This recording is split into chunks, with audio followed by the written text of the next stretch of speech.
I knew something was wrong the moment Derek touched the small of April's back.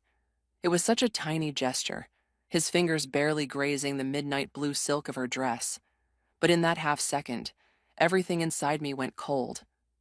My champagne turned bitter on my tongue. The glittering ballroom of the Westwood Hotel, packed with Silicon Valley's elite celebrating our company's 5th anniversary, suddenly felt airless. My brother never touched women like that in public. Not casually, not possessively. Not unless... "You okay, Rem?" Diego appeared at my elbow, his voice cutting through the jazz quartet's rendition of something classical I should probably recognize. "You look like you just found a bug in your code." I forced a smile. "Just wondering if I should fire our event planner. $300 per plate and they're serving lukewarm salmon." Diego laughed, but his eyes, always too perceptive, lingered on my face. I turned away, tracking my brother and best friend as they navigated through the crowd. April's hand rested on Derek's forearm, her head tilted toward him in that specific way she had when she was truly listening to someone. I'd seen that tilt thousands of times, during late-night study sessions in college, through tears after breakups, over countless brunches dissecting our lives. But never with my brother. Never with that particular softness in her eyes. "Ladies and gentlemen," Derek's voice boomed through the microphone at the front of the room. "My brother, the face of McDonald Tech, the charismatic CEO to my behind-the-scenes CTO. If I could have your attention for just a moment." The room quieted. I gripped my glass tighter. 5 years ago, my brilliant sister Remington and I had nothing but a prototype and a prayer. He flashed that signature smile that had charmed investors out of millions. Tonight, we celebrate hitting $1 billion valuation. Applause erupted. I should have been elated. This was everything we'd worked for since I wrote the first line of code in our shared apartment, surviving on ramen and determination. But tonight isn't just about business milestones. Derek's voice softened as he extended his hand. April stepped forward, her fingers interlacing with his. "Sometimes the greatest partnerships aren't just professional." My stomach dropped. April has agreed to marry me. The room exploded in cheers. Glasses clinked. Someone popped another bottle of champagne. I stood frozen, a statue among the celebration, as April, my roommate of 6 years, my confidant, the person who'd held my hair back through food poisoning and heartbreak, beamed up at my brother with undisguised adoration. The same look she'd given me 3 months ago when she'd squeezed my hand and whispered, "I think I'm falling for someone, Rem. It's terrifying." I'd been happy for her. I'd asked for details she wouldn't give. I'd respected her privacy. What a fucking fool I'd been. "Did you know?" Diego murmured beside me. I shook my head, unable to form words as I watched Derek slide a ring onto April's finger. The diamond caught the light, throwing prisms across the room. I recognized that ring. The setting. The cut.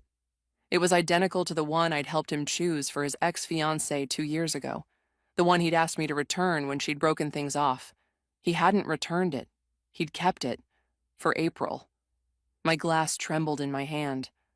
I set it down before anyone could notice. "Remington." Derek's voice cut through my thoughts. "Where's my sister? Come up here."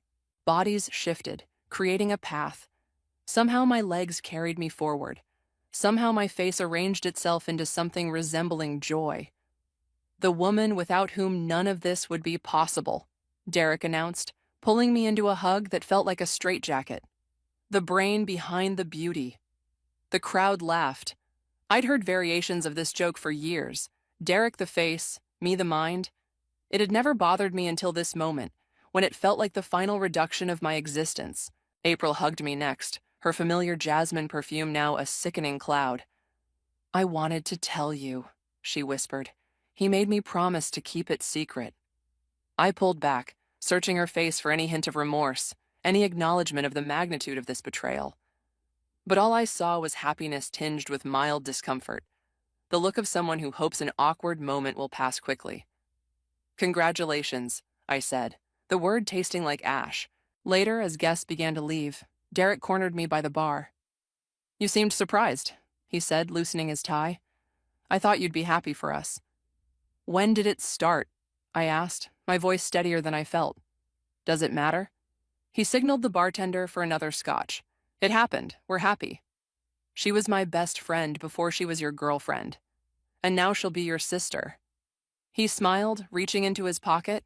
"I got you something. A thank you for everything." He pressed a small velvet box into my palm.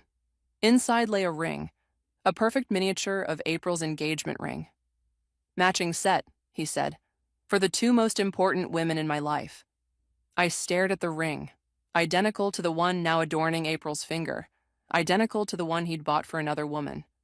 A duplicate, a stand-in, a symbol of how little either of us truly meant to him.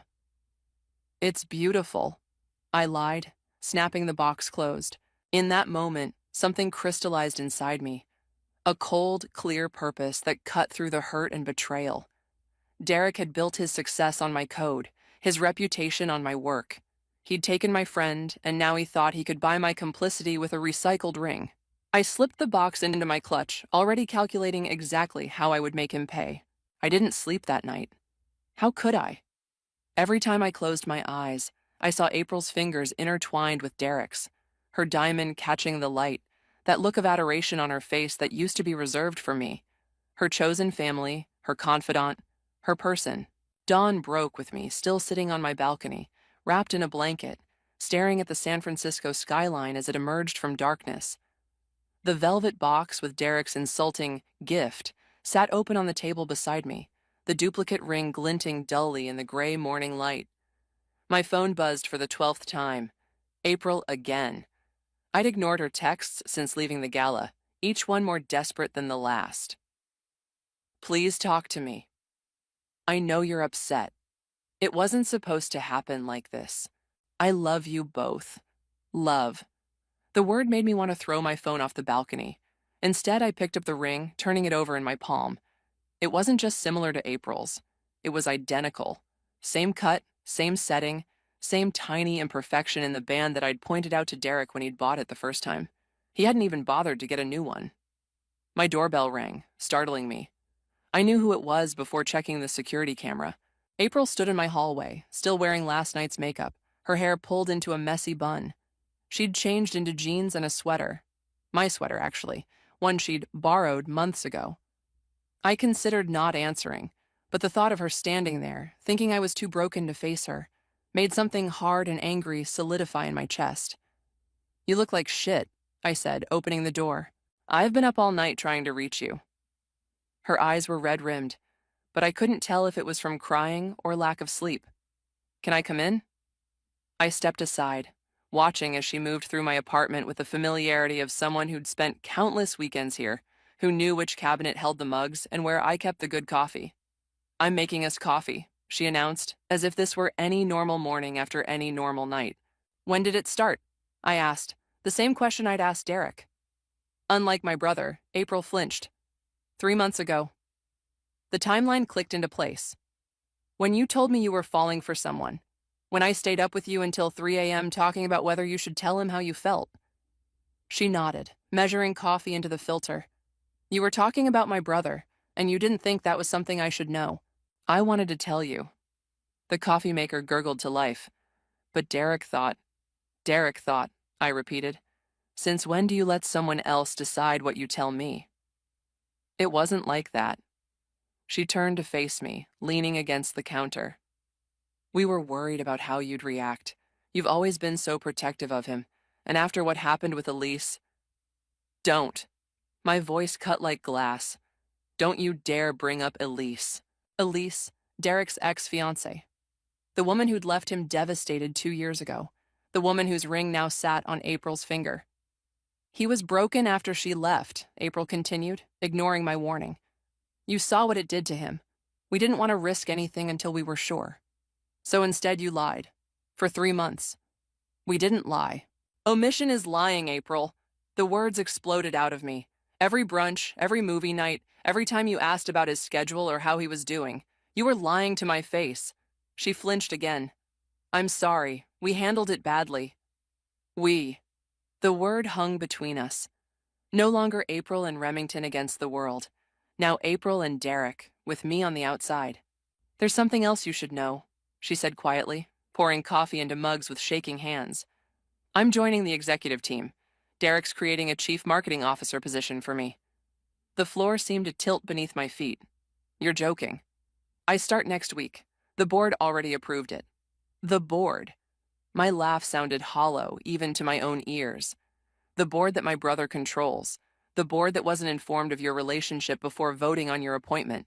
My qualifications.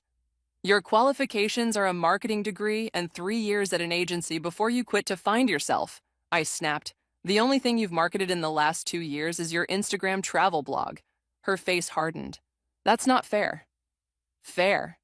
I grabbed my laptop from the counter, pulling up our company's shared drive. Let me show you what's not fair. I turned the screen toward her, displaying a folder labeled Executive Restructuring that I'd never seen before.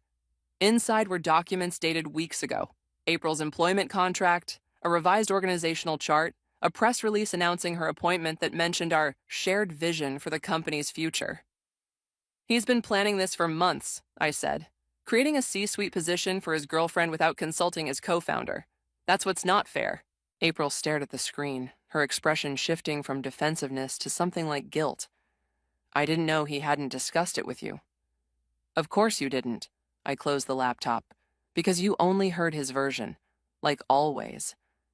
She reached for my hand across the counter. I pulled away. Rem, please, I love him. But I love you too. You're my best friend. Was, I corrected, a cold clarity washing over me. I was your best friend. In that moment, looking at her familiar face, now transformed into something unrecognizable by betrayal, I made my decision. This wasn't just about a relationship betrayal anymore. This was about my company, my creation, my legacy. I think you should go, I said quietly. As the door closed behind her, I opened my laptop again, fingers flying across the keyboard. If Derek wanted to play corporate chess, he'd find I was already 3 moves ahead. My home office had always been my sanctuary, a place where logic reigned, where problems had solutions, where I could lose myself in the elegant simplicity of code. Now it was my war room. 3 days had passed since the gala, 3 days of ignoring calls from Derek and April, 3 days of digging through company files, financial records, board minutes, anything that might give me leverage. I hadn't slept more than 4 hours a night. Empty coffee mugs crowded my desk. The blinds stayed closed, creating an artificial twilight that made time irrelevant. There was only the work, the plan, the code. My fingers flew across the keyboard, creating a back door into our company's messaging system. Not technically illegal, I'd built the damn thing after all, but definitely in an ethical gray area. I didn't care. Ethics hadn't stopped my brother from betraying me. A notification popped up on my screen. Diego requesting a video call. I hesitated, then accepted. His face appeared, concern etched across his features. You missed the product meeting, he said without preamble. That's not like you. I'm working on something more important. I didn't elaborate. Diego leaned closer to his camera. You look terrible. Thanks. I ran a hand through my unwashed hair. Always nice to hear. I'm serious, Rem. Are you okay? The genuine worry in his voice almost cracked my armor. Almost. I'm fine, I lied. Just busy. This is about Derek and April, isn't it? When I didn't respond, he sighed. Everyone's talking about it. The engagement, her new position. What are they saying? I couldn't help asking. That it's nepotism, that the board rolled over because Derek controls the votes. He paused. That you must have approved it. I laughed, a harsh sound that scraped my throat. Of course they think that. Why wouldn't Derek's puppet sister approve his every decision? No one thinks you're his puppet, don't they? I pushed back from my desk. For 5 years, I've let him be the face while I built everything from the ground up. The architecture, the algorithms, the patents, all mine. But who gets the credit? Who makes the decisions? Who just appointed his fiancée to a made-up C-suite position without consulting me? Diego was quiet for a moment. What are you planning, Remington? I stared at him through the screen. Diego had always been perceptive. Too perceptive. We'd met as competitors at a hackathon years ago before he founded his own startup. Now our companies often vied for the same clients, but we'd maintained a strange friendship built on mutual respect. Nothing that concerns you, I said finally. If you're going after Derek, it concerns me. His voice lowered. He's not just your brother, he's your business partner. Anything you do affects the whole ecosystem. Maybe the ecosystem needs a forest fire. Diego's expression darkened. Be careful. Derek has friends in high places. So do I. Do you? The question hung between us. When was the last time you cultivated a relationship that wasn't through Derek or April? The truth of his words stung. I'd been so focused on building our company that I'd let my brother handle the networking, the investor dinners, the industry events. I'd told myself it was because I preferred coding to schmoozing, but maybe I'd just been hiding. I have to go, I said, reaching for the disconnect button. Wait. Diego leaned forward. Whatever you're planning, don't do it alone. That's all I'm saying. The screen went black before I could respond. I sat in silence, his words echoing in my head. Don't do it alone. But who could I trust? April had been my person, and look how that turned out. My phone buzzed with a text from an unknown number. We should talk. About your brother. About April. About what they're really planning. Lindsay, Derek's executive assistant, the quiet, efficient woman who scheduled his meetings, managed his calendar, probably knew more about the inner workings of our company than anyone except Derek and me. I hesitated only briefly before responding. When and where? 20 minutes later, I was sitting in a corner booth at a coffee shop 6 blocks from our office, nursing an Americano and watching the door. Lindsay entered precisely on time, her usual professional demeanor intact, despite the casual setting. Thank you for meeting me, she said, sliding into the booth. No coffee, no pleasantries. What do they have planned that I don't know about? I asked. Lindsay glanced around before leaning forward. They're pushing for an acquisition. Nexus Tech has made an offer. My blood ran cold. Nexus Tech, our biggest competitor, the company that had been trying to poach our talent for years. Derek would never sell, I said automatically. He's always said we'd go public. That was before April, before the board appointments he's planning. She pulled out her phone, showing me an email. He's restructuring the board next quarter. 3 new members, all with ties to Nexus. I stared at the names, recognizing 2 of them as former Nexus executives. He can't do this without my approval. I have equal voting rights. On paper, yes. Lindsay's expression was grim. But he's been meeting with lawyers, looking for loopholes in your partnership agreement. Why are you telling me this? I asked, suddenly suspicious.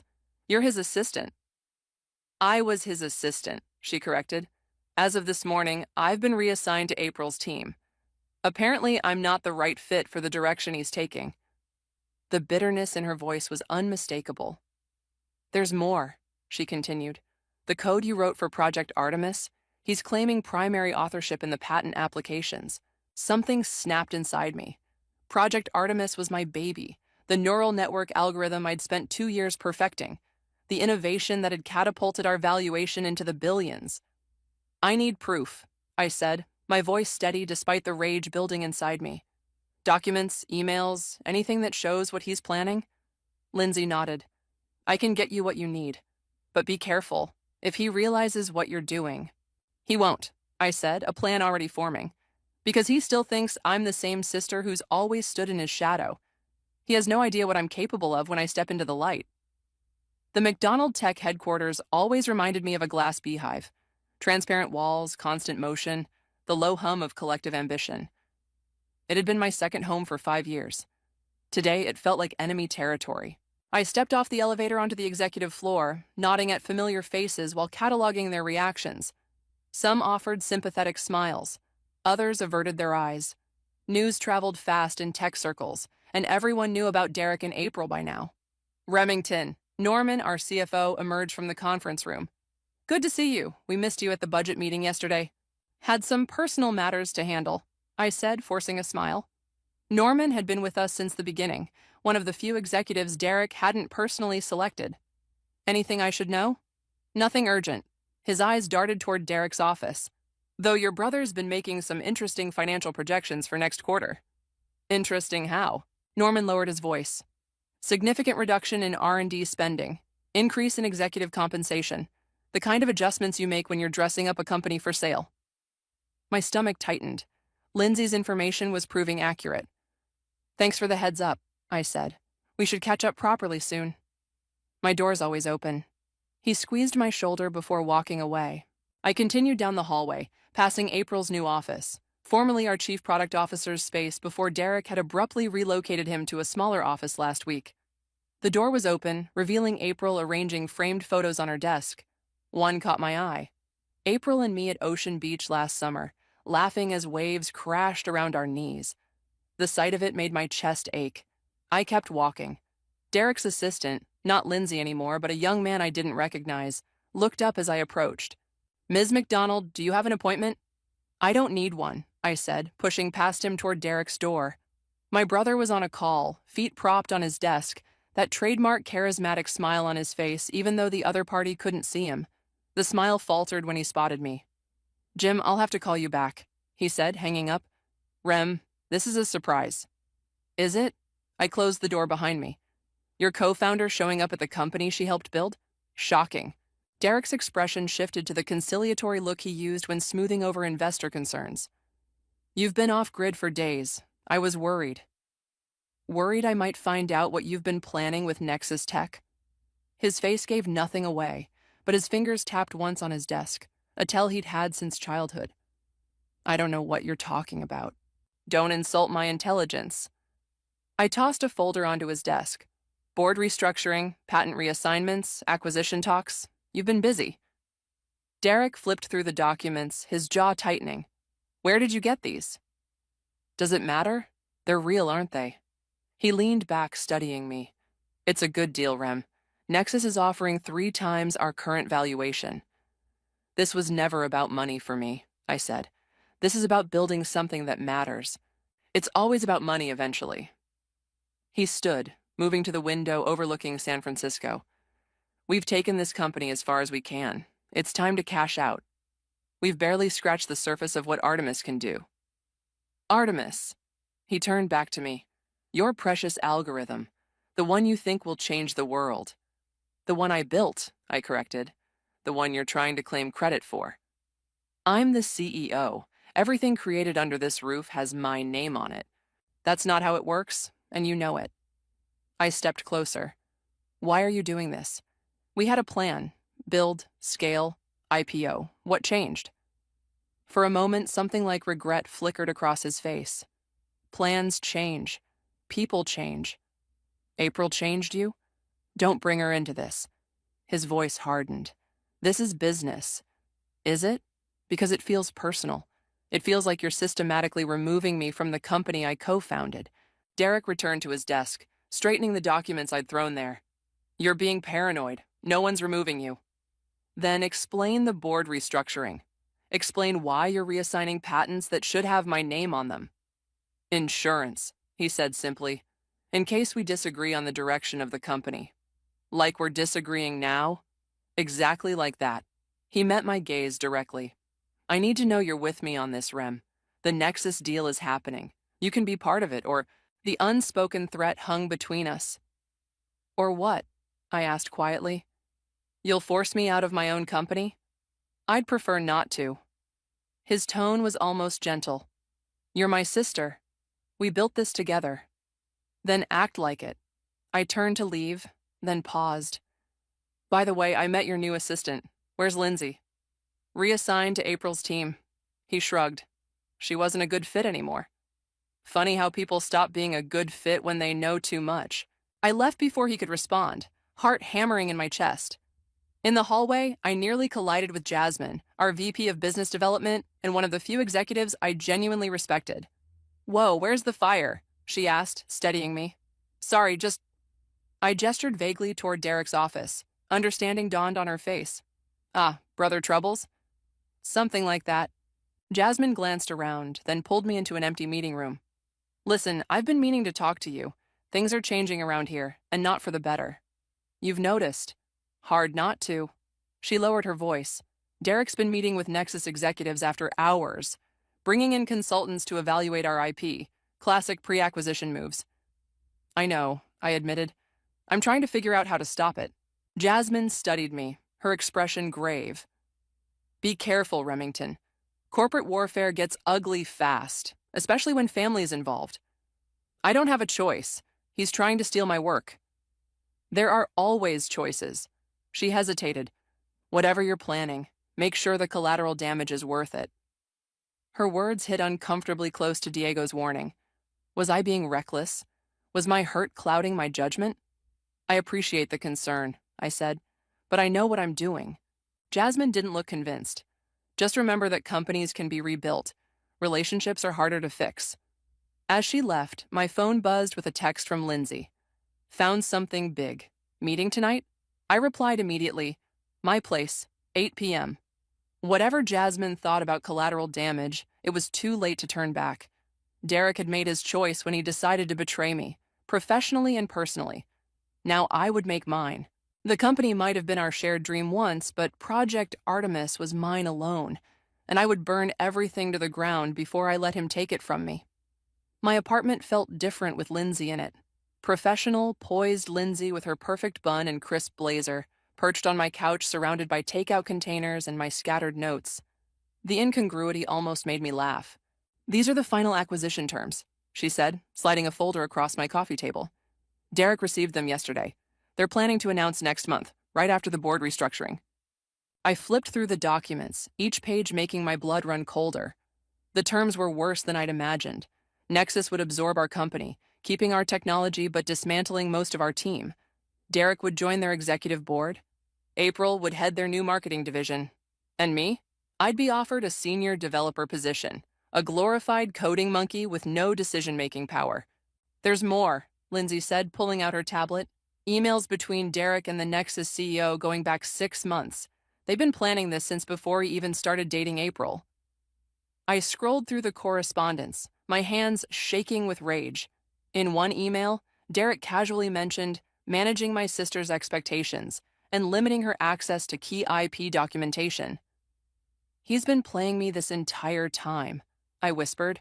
There's something else you should see. Lindsay hesitated. It's about April. She pulled up another email chain, this one between Derek and April, dating back to before they were supposedly together. The subject line read, Project Remington. My stomach lurched as I read April's words. She suspects nothing, still thinks I'm just being supportive of my career change. When should we tell her about us? Derek's response, not until everything's in place. She trusts you more than anyone. We need to use that.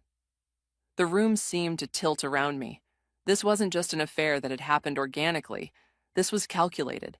They had deliberately deceived me, used my trust in April to distract me while Derek positioned himself to take control of the company. I'm sorry, Lindsay said quietly. I thought you should know the full picture. I set down the tablet, suddenly exhausted. Why are you helping me? This could cost you your job, your career. Lindsay's professional mask slipped, revealing something harder underneath. 3 years ago, I developed a workflow management system that saved the company millions in operational costs. Derek took credit for it at the board meeting. When I confronted him, he said no one would believe an executive assistant could create something so valuable. The bitterness in her voice resonated with my own. Another woman whose work had been stolen by my brother. We need to stop him, I said. How? He controls the board votes. He's already filing the patent reassignments. And now with April. Her name tasted bitter on my tongue. I need to talk to her. Is that wise? After what you just read? I need to hear it from her. I stood up, suddenly restless. I need to look her in the eye when she lies to me again. My phone rang, interrupting us. Diego's name flashed on the screen. I should take this, I told Lindsay, stepping into my bedroom for privacy. It's almost midnight, I said by way of greeting. I just left a dinner with Norman, Diego replied, his voice tight with urgency.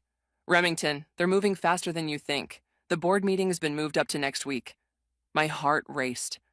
That's not possible. It's scheduled for the end of the month. Emergency session. Derek's claiming there's a time-sensitive acquisition opportunity that can't wait. Shit. I pressed my forehead against the cool window glass. I need more time. Whatever you're planning, you need to accelerate it. Diego paused. I might be able to help.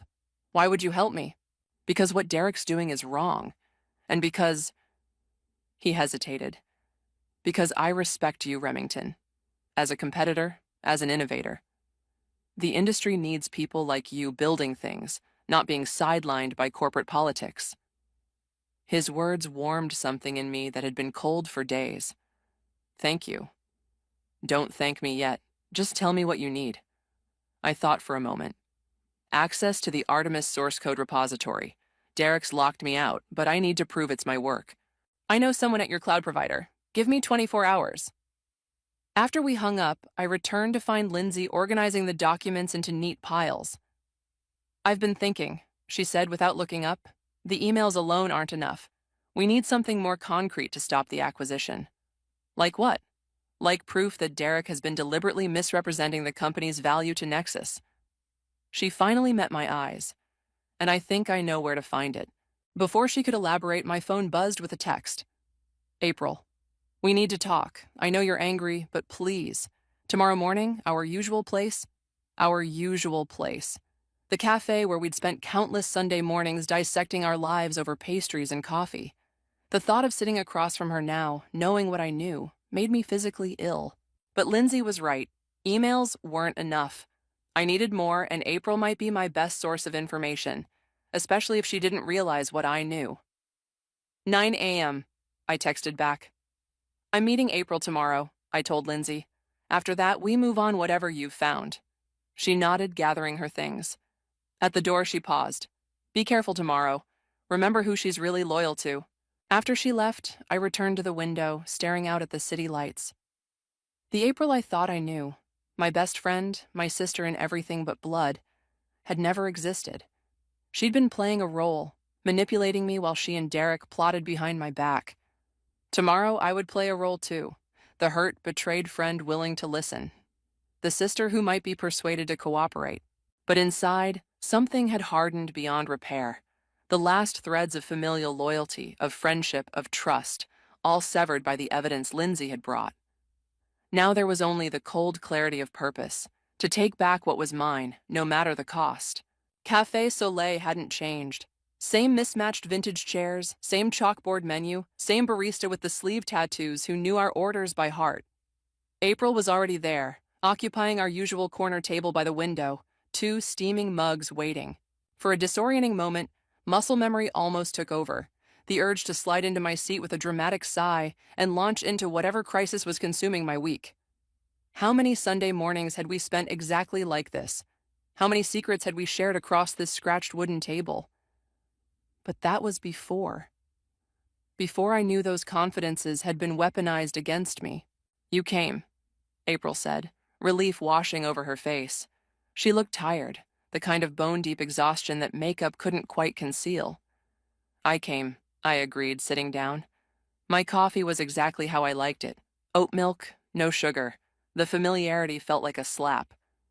Thank you. She reached for my hand. I pulled back before she could touch me. Her smile faltered. I've missed you. Have you? I kept my voice neutral, remembering my purpose. Information, not confrontation. Not yet. Of course I have. Her eyes welled up. These past few days have been awful. I hate that I hurt you. I took a sip of coffee to avoid responding. If I spoke now, I'd say things I couldn't take back. I know you feel betrayed, she continued, but I need you to understand. What Derek and I have is real. It wasn't planned. The lie hung between us. I thought of the emails Lindsay had shown me. She suspects nothing. We need to use that. When did it start? I asked, the same question I'd asked before, now loaded with new meaning. April shifted uncomfortably. I told you 3 months ago. And the CMO position, was that part of the package deal? Her cheeks flushed. That's not fair. I've worked hard to build my marketing expertise. Your travel blog has 12,000 followers, April. That doesn't qualify you to be a C-suite executive at a billion-dollar tech company. There's more to my background than you give me credit for, she snapped, then immediately softened. I'm sorry. I didn't come here to fight.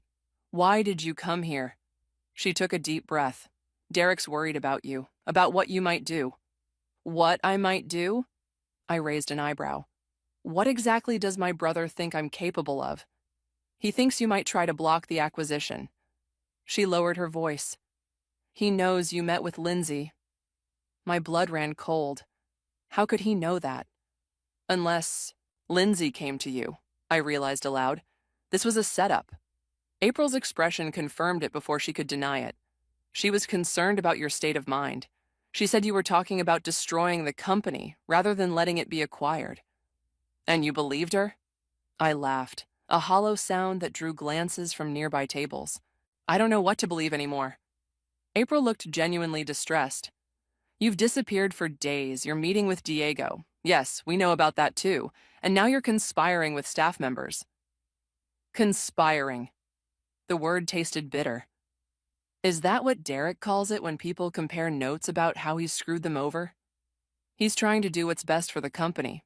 No, he's trying to do what's best for Derek. I leaned forward. Did he tell you what happens to our team after the acquisition? Did he mention that most of them lose their jobs while he gets a cushy board seat? Uncertainty flickered across her face. There will be some restructuring, but... Restructuring. I cut her off. Corporate speak for destroying people's livelihoods. The developers who've worked 80-hour weeks to build our platform? Gone. The designers who've poured their creativity into our products? Replaced. But you and Derek will be just fine, won't you? It's not that simple, she protested. It never is with him. I stood up, unable to maintain the charade any longer. Tell my brother that if he wants to discuss the company's future, he can talk to me directly instead of sending his fiancée to do his dirty work. April grabbed my wrist. Rem, please, don't do anything you'll regret. The genuine concern in her voice almost broke me. Almost. Like trusting my best friend?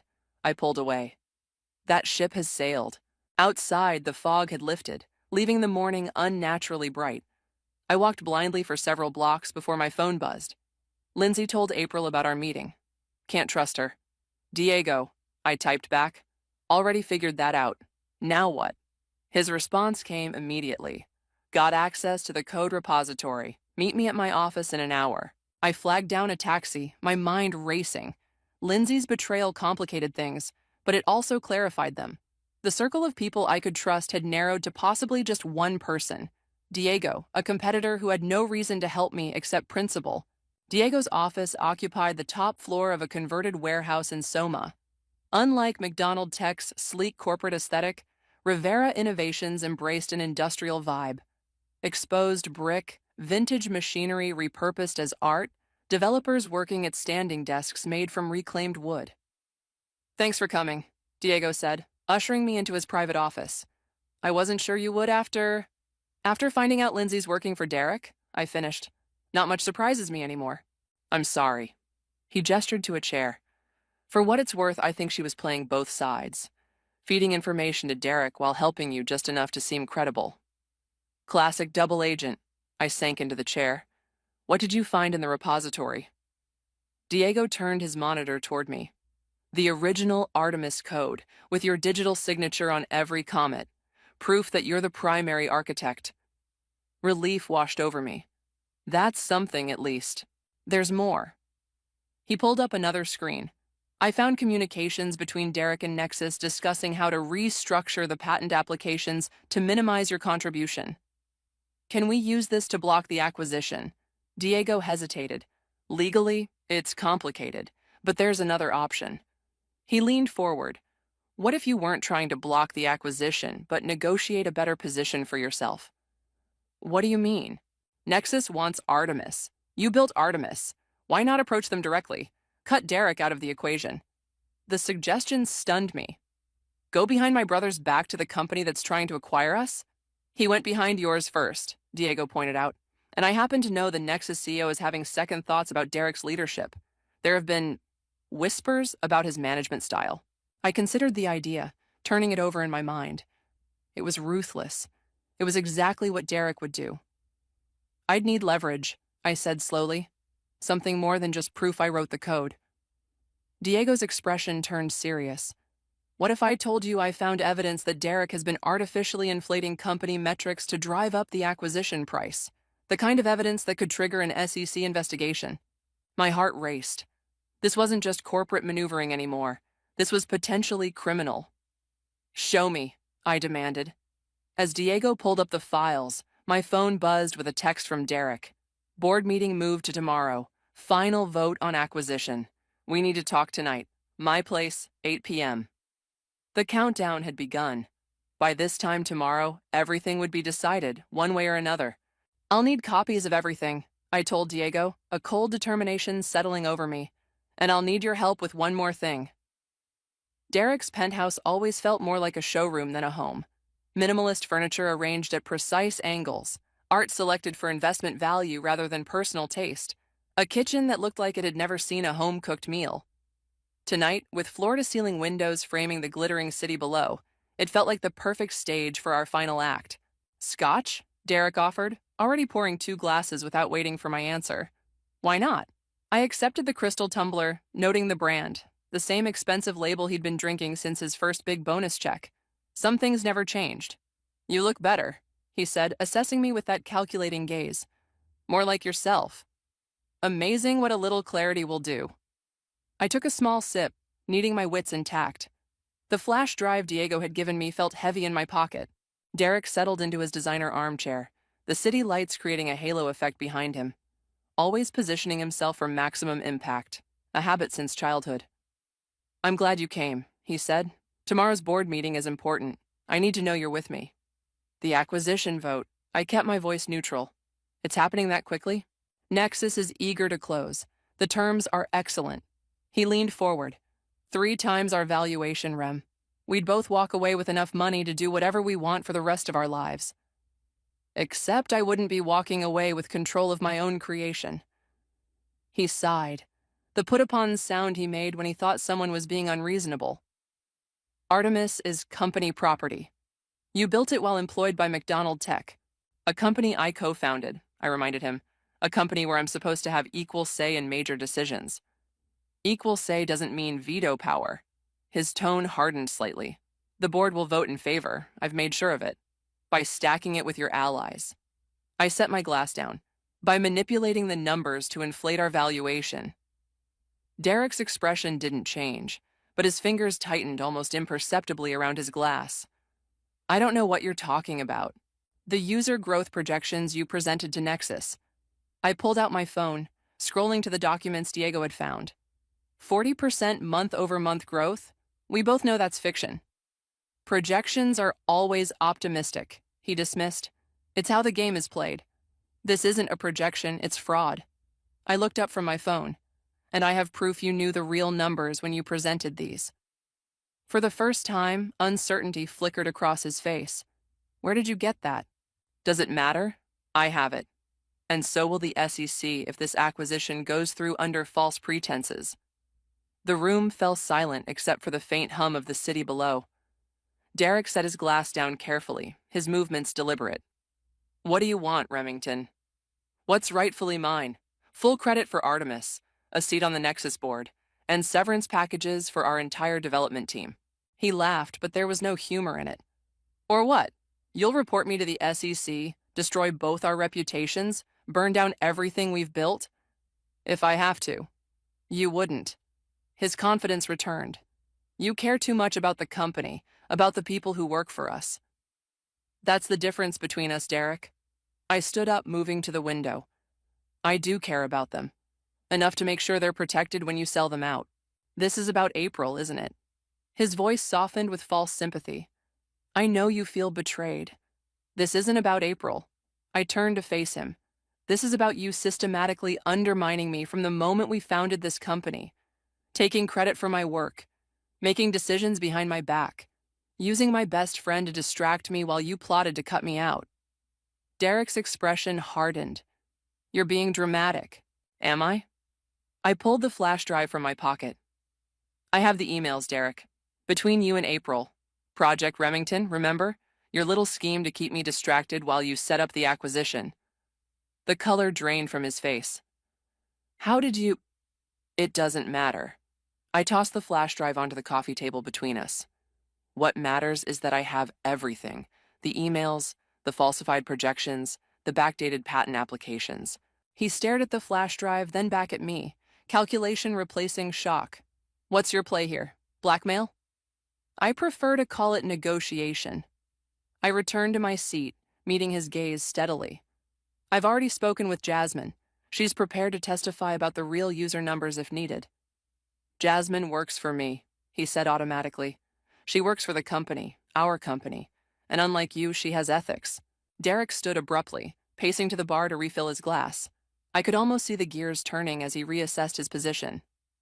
"Let's say I agree to your terms," he finally said. "How do I know you won't go to the SEC anyway?" "Because unlike you, when I make a deal, I honor it." The words tasted bitter. "Something I thought you understood before all this." He turned to face me, and for a moment I glimpsed something like regret in his eyes. "It wasn't personal, Rem. It was business. It became personal when you used April against me." I stood up. "When you decided our relationship meant nothing compared to your ambition." "That's not fair." "Isn't it?" I moved toward the door. "The board meets at 9 tomorrow. I'll be there with my attorney. Either we announce my terms as part of the acquisition, or I release everything I have to Nexus and the SEC." "You'd really do that?" For the first time, he sounded uncertain. "Destroy your own brother?" I paused at the door, the weight of the moment pressing on me. This was my brother, the boy who'd taught me to code, who'd stayed up all night helping me debug my first program, who'd believed in me when no one else did. But that brother was gone, replaced by someone I barely recognized. "You destroyed us first," I said quietly. "Tomorrow, I'm just making it official." As the elevator doors closed behind me, my phone buzzed with a text from Diego. "Everything set for tomorrow. No turning back now." I leaned against the elevator wall, exhaustion and resolve washing over me in equal measure. Diego was right. There was no turning back. Tomorrow would change everything: my company, my relationships, my future. But for the first time in weeks, I felt something like peace. Whatever happened next, I would face it on my terms, not Derek's. The McDonald Tech boardroom felt smaller than I remembered, despite its wall of windows and gleaming 20-foot table. Maybe it was the tension compressing the air, or maybe it was the way everyone avoided eye contact as I entered. Everyone except Derek, who watched me with the wary focus of a chess player who'd just realized his queen was vulnerable. I took my seat directly across from him, placing my laptop and a manila folder on the table. My attorney, a razor-sharp woman Diego had recommended, sat beside me. Across the room, April hovered near the refreshment table, uncertainty written across her face. "Shall we begin?" Derek's voice carried its usual confident authority, but I caught the slight tension around his eyes. He hadn't slept either.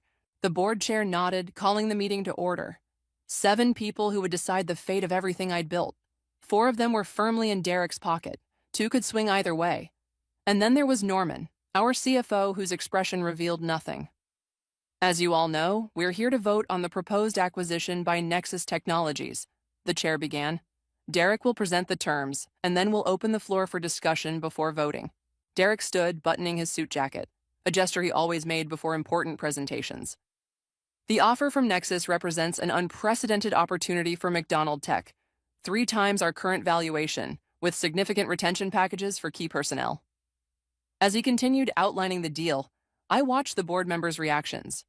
Most nodded along, already convinced. This was supposed to be a formality. "Before we proceed to discussion," I interrupted when Derek finished, "I'd like to present some additional information relevant to this decision." Derek's jaw tightened. "We have a full agenda, Remington. Perhaps your concerns can be addressed during the discussion period." "My concerns involve potentially fraudulent representations made to Nexus regarding our user metrics and growth projections," I said calmly. "I believe the board should have this information before any vote." The room went silent. The board chair glanced between Derek and me, then nodded. "Proceed, Ms. McDonald." I opened my laptop, connecting it to the room's display system. "These are the user growth projections presented to Nexus during acquisition talks." I brought up the first document, and these are our actual numbers from the same period. Murmurs rippled through the room as the discrepancy became clear.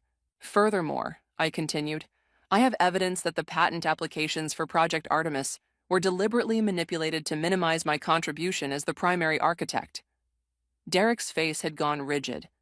"These are serious allegations that should be discussed privately, not in a board meeting." "I disagree," I replied. "The board is voting on an acquisition based on information that isn't accurate. They deserve to know the truth." Norman leaned forward. "If these discrepancies are real, we could face significant liability." "They're not real," Derek insisted. "My sister is understandably emotional about changes in the company and her personal life. These claims are baseless. Are they? I pulled a USB drive from my pocket, not the one I'd shown Derek last night, but a different one. This contains emails between Derek and the Nexus CEO discussing how to structure the deal to specifically limit my role post-acquisition, despite my position as co-founder and the primary creator of our core technology. The board chair accepted the drive, his expression grave. We'll need time to review this material before proceeding with any vote. There's no need, Derek said, his voice hardening. I can explain everything. I'm sure you can, I agreed. You've always been excellent at explanations, but the numbers don't lie, and neither do your own words in those emails. I turned to address the entire board. I'm not here to block this acquisition.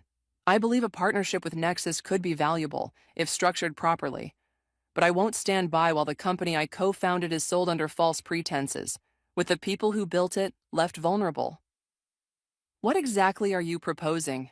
Asked one of the board members, a venture capitalist who'd previously supported every one of Derek's initiatives. A restructured deal, one that accurately represents our metrics, properly credits the creators of our technology, and provides genuine protection for our team.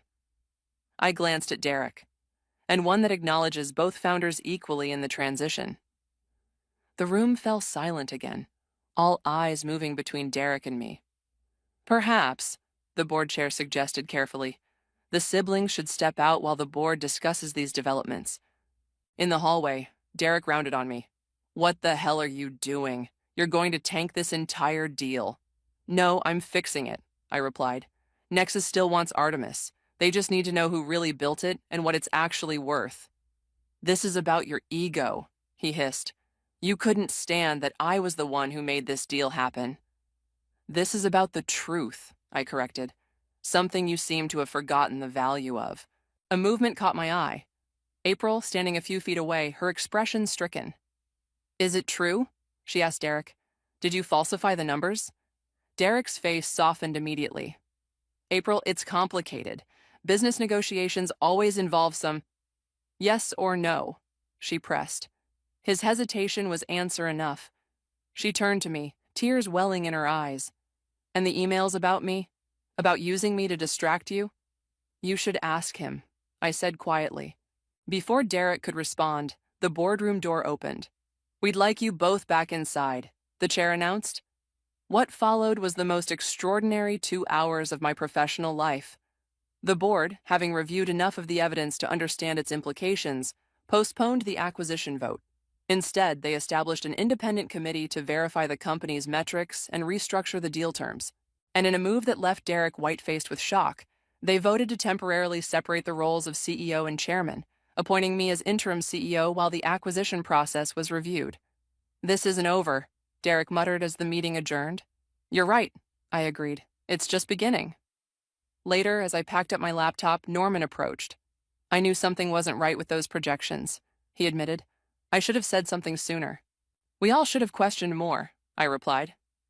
As the room emptied, only April remained, lingering by the door. I didn't know, she said softly. About the emails, the planning. I knew he wanted to keep our relationship quiet, but I never thought... It doesn't matter now, I said, surprised to find I meant it. The anger that had fueled me for weeks had burned down to embers, leaving behind clarity rather than rage. What happens next? She asked. I shouldered my bag, looking around the boardroom, the space where I'd just reclaimed my power, my creation, my voice. I build something new, I said, something that's truly mine this time.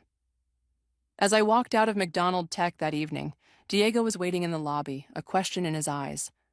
It's done, I told him. Not how I expected, but done. And Derek? We'll survive, probably even thrive eventually. I shrugged, but not by standing on my shoulders anymore. Diego smiled. So what now, CEO McDonald?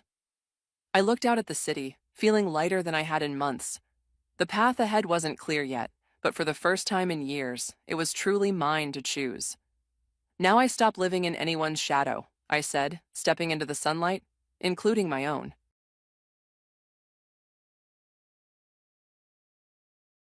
Hi, everyone. I'm Janice Chen, and this is how I turned the tables on someone who tried to destroy my life, just because I'm different. Adjusting my wheelchair, I surveyed the dining table. The centerpiece should go here, I suggested, angling for the perfect view. Exhausted from therapy, I still wanted everything to be flawless for tonight's dinner with James's family. Whatever you think, sweetheart, James said, placing a gentle kiss on my head. You've got an eye for these things. Even after 2 years of marriage, his touch gave me butterflies. Who would have thought a wheelchair-bound software engineer married to one of Manhattan's most eligible real estate developers? Maybe we should cancel, I murmured, the words slipping out. Your mom probably won't approve of my table settings either. James knelt beside me, his expression tender but firm. Hey, look at me.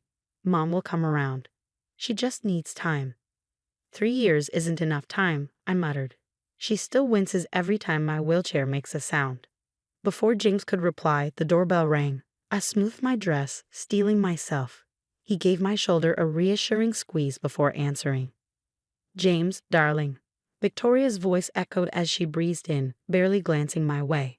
Her perfume lingered as she surveyed the room. Oh, you've rearranged again. Janice did a beautiful job, James said warmly. Victoria sniffed. It's different. She turned, a gleam in her eye. Speaking of different, I brought someone along. Caroline Wilson's daughter, remember her? She just finished her MBA. Mom, James said, his tone icy. I'm happily married. Of course, James, she replied, feigning innocence. It's just networking. Strictly business. Dinner was a showcase of passive aggression. Victoria monopolized the conversation, weaving tales of country clubs and galas. James, the Hendersons are hosting a charity event next week. You must come. It's for such a good cause. I cleared my throat. We'd love to attend. Victoria's smile was thin. Oh, it's at the Metropolitan. I'm not sure they have appropriate access. They do, James interjected. I checked their website. Fully accessible. Victoria's tone remained syrupy sweet. Well, you know how these events are. Lots of dancing. It might be uncomfortable for some people. I tightened my grip on my fork. I may not dance, Victoria, but I can still enjoy an evening out with my husband. Of course, dear. I just worry about James. All this extra care. It must be exhausting for him. James slammed his glass down, breaking the tension. I think it's time for dessert. Later, as the city lights twinkled through our bedroom window, I sat in silence, staring out. James wrapped his arms around me from behind. I'm sorry about Mom. She was way out of line. Does she think I don't notice? I whispered. The conveniently scheduled events during my therapy, the family photos I'm excluded from, the endless parade of suitable women. She's trying to push me out. She'll accept us, Janice. What we have is real. You're the best thing that's ever happened to me. I leaned into his embrace, wishing I could believe him. But deep down, I knew Victoria Barrett wasn't done. Much later, I wheeled toward the study and froze at the half-closed door, voices drifting through. Rachel, we have to do something, Victoria was saying. Your brother's throwing his life away. James seems happy, Rachel replied cautiously. Happy? He's missing critical social connections because he's always playing nurse. Did you see how exhausted he looked at Christmas? That's unfair, Mom. Listen, Victoria pressed. Remember Sophia Hammond? Her father's firm is expanding, and she's still single. She'd be perfect for James. Are you seriously trying to set up my married brother? I've already spoken to Dr. Peterson. He's agreed to talk to James about the toll of caring for a disabled spouse. The stress, the limitations. He'll help James see this isn't sustainable. And Janice? Rachel asked, her voice tight. She trapped him. A disabled woman landing one of New York's most eligible bachelors? She saw dollar signs and played the sympathy card. My hands gripped the wheelchair so tightly my knuckles turned white. Victoria continued, undeterred. I've even heard she exaggerates her condition. Melissa saw her at the mall last week, moving just fine. I bit my lip, fury bubbling inside me. That day at the mall, I'd been in agonizing pain trying to retrieve a fallen shirt. My phone buzzed with a message from James. Dinner tonight with the Thompsons. Mom arranged it at La Jardin. My stomach dropped. I knew that restaurant, a grand staircase at the entrance, no ramp, no elevator. That evening as we pulled up, James jumped out, then froze. I didn't. I swear I didn't know. Of course you didn't, Victoria said smoothly, stepping out of her car, her face a mask of faint surprise. Oh dear, I completely forgot about the stairs. How embarrassing. Victoria exclaimed with mock innocence as the Thompsons arrived, clearly uncomfortable as James struggled to navigate the situation. "We can go somewhere else," Mr. Thompson offered, trying to ease the tension. "Nonsense," Victoria said quickly. "We'll never get another reservation at this hour. James, dear, Janice won't mind if you handle this one alone, right? She understands business comes first." "Actually," I interjected, pulling out my phone with a calm smile, "I made a backup reservation at the River Cafe. They have a beautiful, accessible waterfront space. I also heard Mr. Thompson enjoys their famous chocolate cake." Mrs. Thompson's face lit up. "The River Cafe? That's my favorite. Much better choice." Victoria's smile turned brittle as the group turned to head back to their cars. James helped me into ours, then paused, his brow furrowed. "You knew this would happen, didn't you?" he asked. "Let's just say I've learned to have contingency plans," I replied.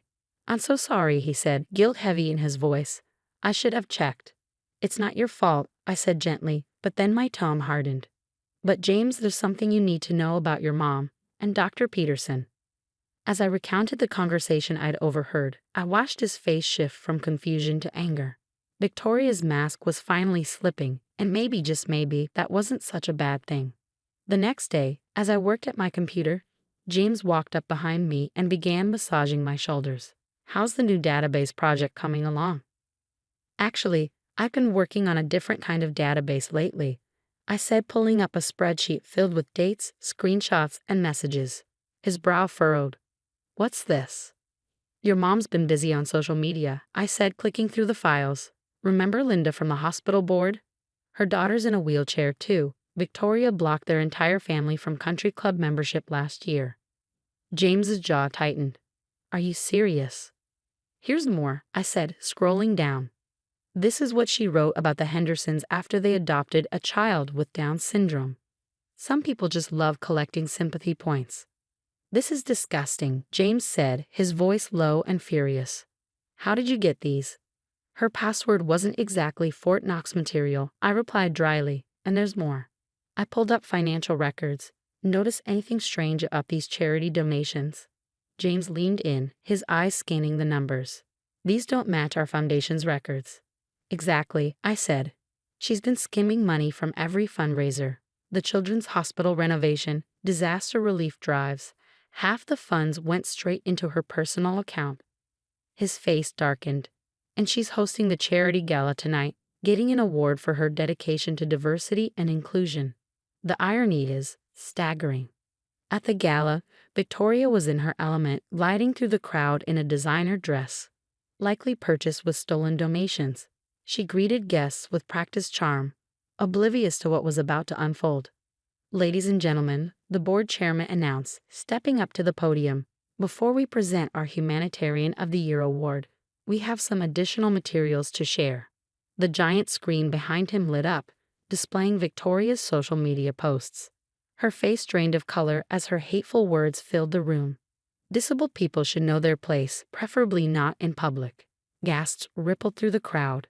Then came the financial records, revealing the missing charity funds and the damning paper trail leading to her personal accounts.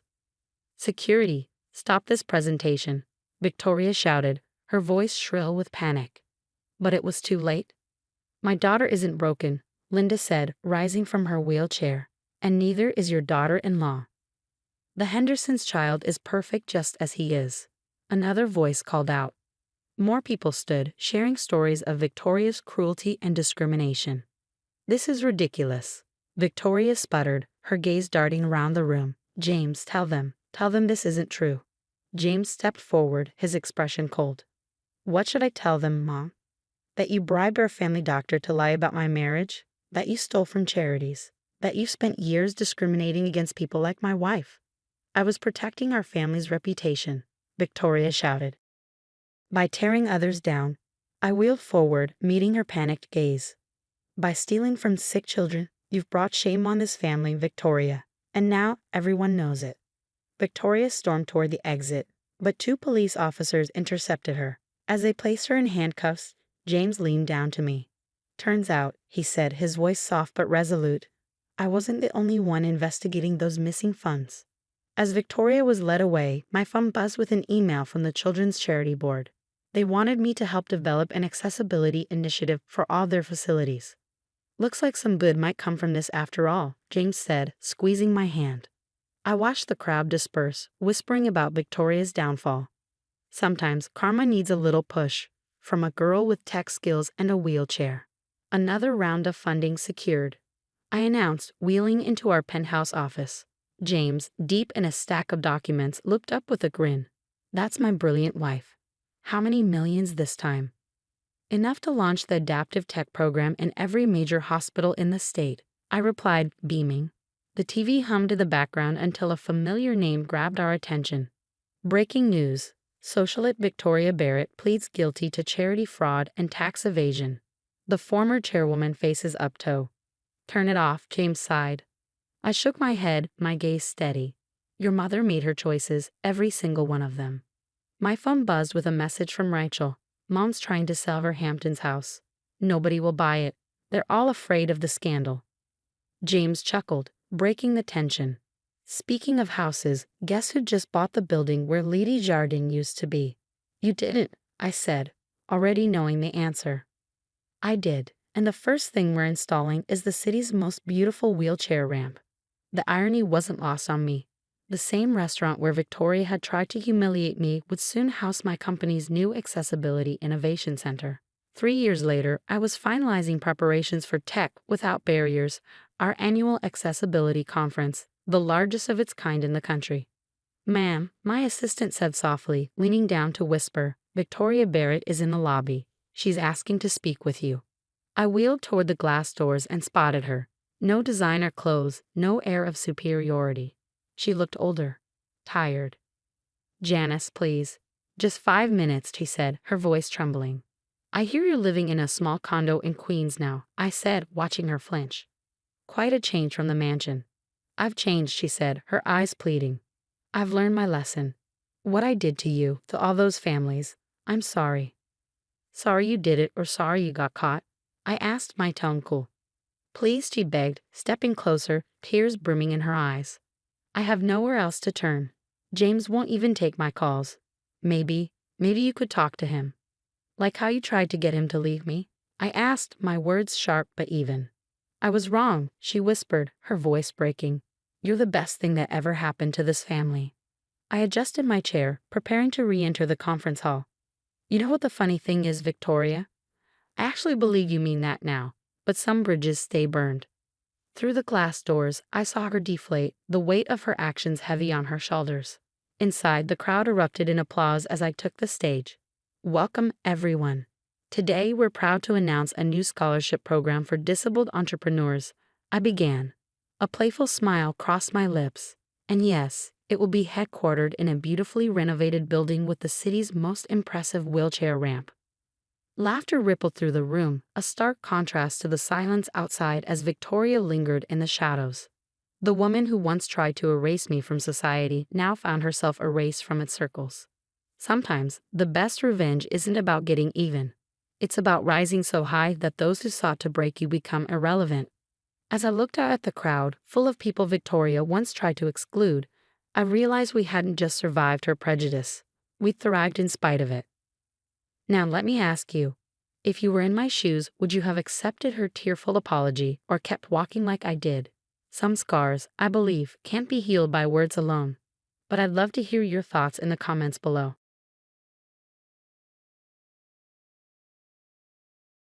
Hi everyone, I'm Victoria Stephen, and today I'm sharing how my mother-in-law's obsession with garbage bags exposed her true colors. 3 years ago, life felt like a fairy tale. At 28, I had a thriving real estate business and had just married James Stephen, the most eligible bachelor in town. He was a charismatic corporate lawyer who swept me off my feet. Our honeymoon phase was pure bliss, and his mother, Barbara, seemed to adore me. Victoria, darling, you're exactly what this family needed, Barbara would say, champagne glass in hand at her glamorous weekly soirees. Back then, I basked in her approval. But hindsight is 20/20ths, and looking back, I wish I'd seen through her polished exterior. My sister Emma was the first to raise a red flag. Something's off about her, Emma warned. The way she keeps tabs on everything you do, it's not normal.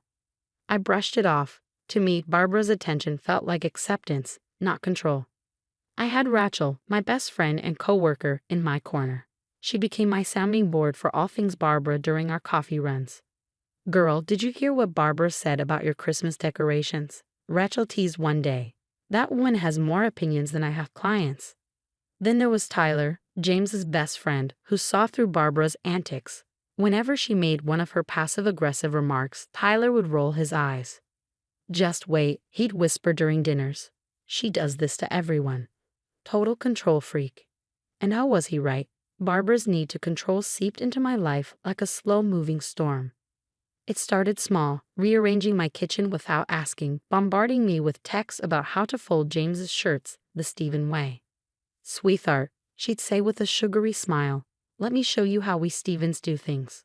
It was annoying, but manageable, until the garbage bag incident.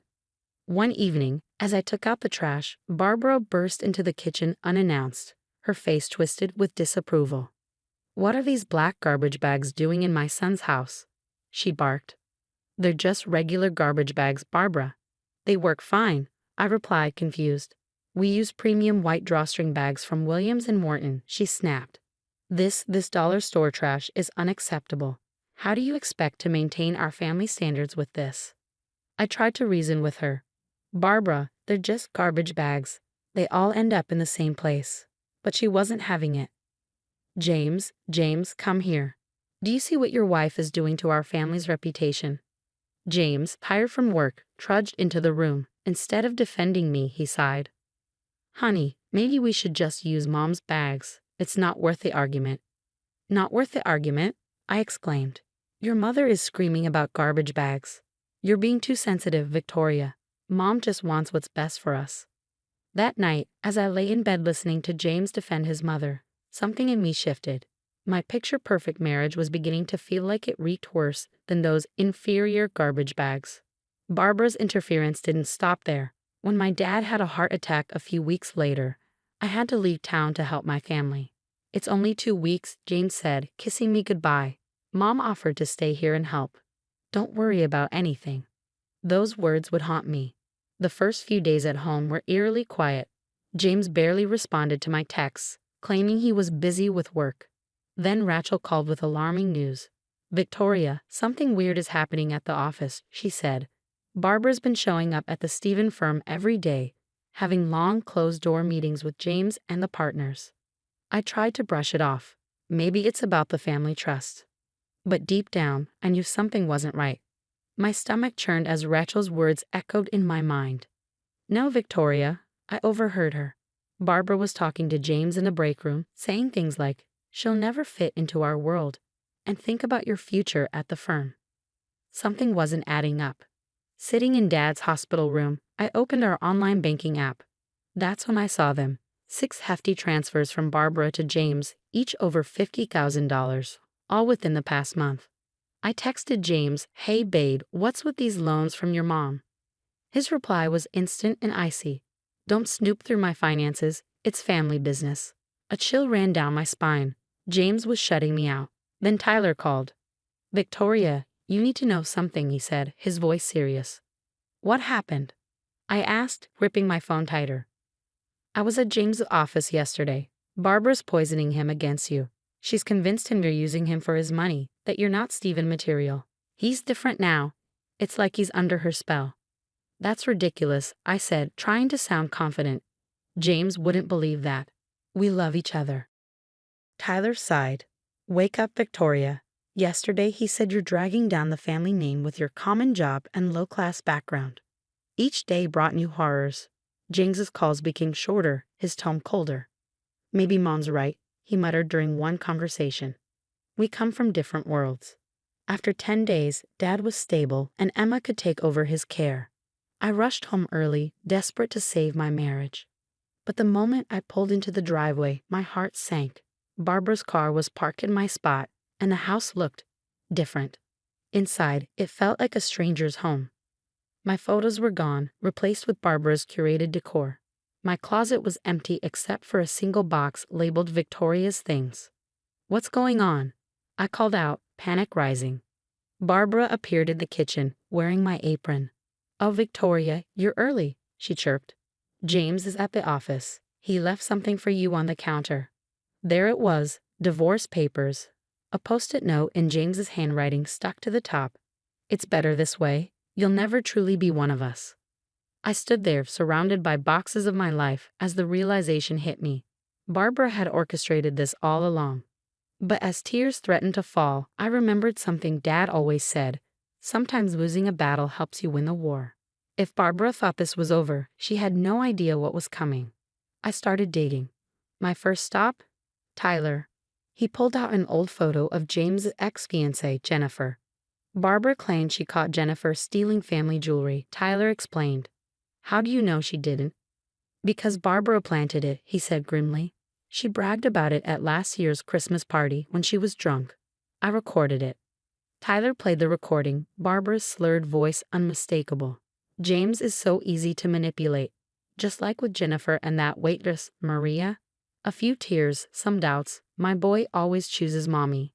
Before I could process this, Rachel called. "Victoria, you need to see these documents, like now." At her house, she spread out papers across the dining table. "I've been digging through the Stephen firm's public financial records," Rachel said. "Look, Barbara's signature is all over these shady transactions." "What kind of transactions?" I asked, leaning in. "Shell companies, failed businesses, massive withdrawals. And these?"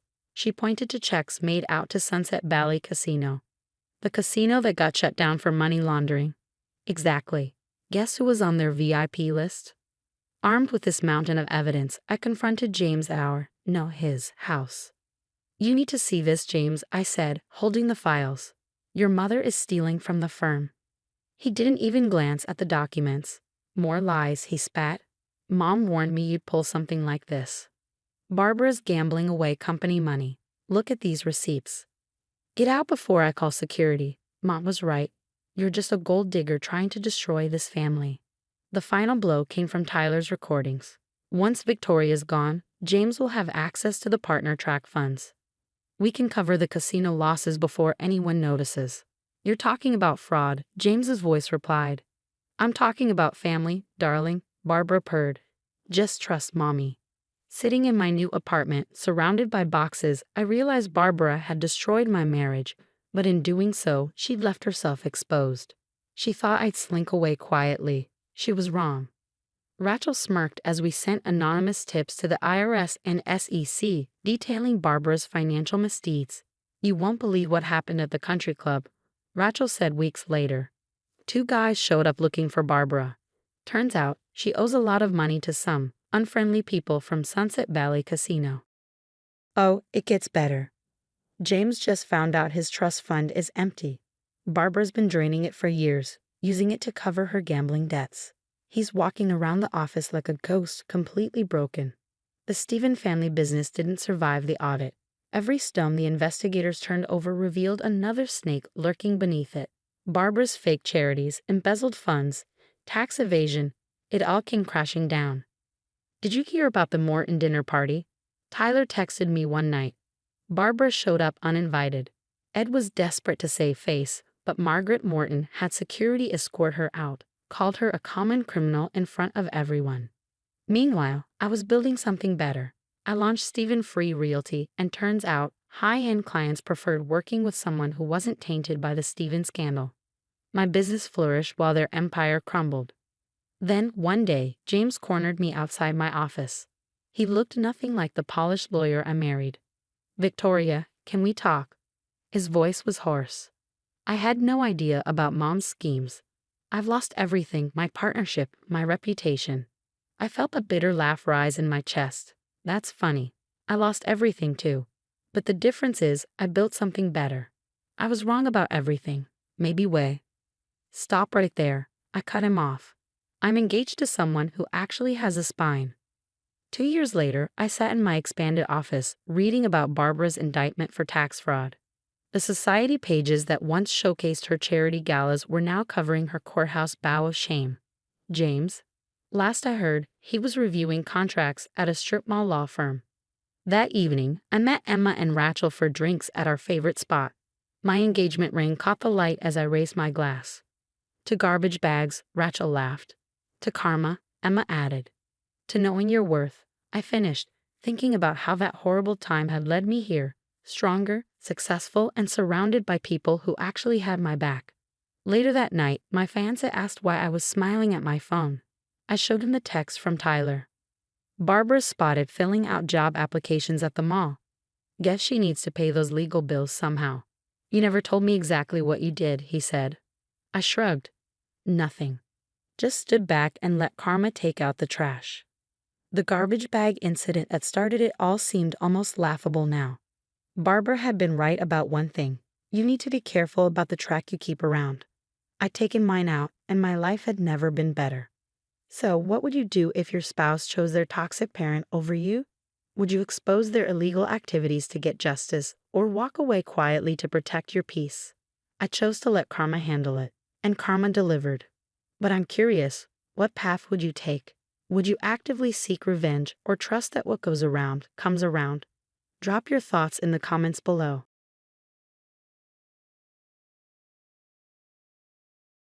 Hi, I'm Diana William, a third-grade teacher at Riverside Elementary. My life felt like a fairy tale until it unraveled into a nightmare. It all started at a fancy charity gala where I was representing my school. That's where I met James William. Tall, charming, and heir to his father's real estate empire, he stood out immediately. You're different from the usual crowd here, he said, flashing a dazzling smile. Care to grab coffee sometime? One coffee date turned into luxurious dinners, weekend getaways, and a whirlwind romance. Having lost my parents in a car accident and recently my grandmother, the woman who raised me, I craved a family of my own. James seemed like the perfect answer. You're all he talks about, his sister Patricia said during our first meeting, glancing at my modest dress. We must take you shopping.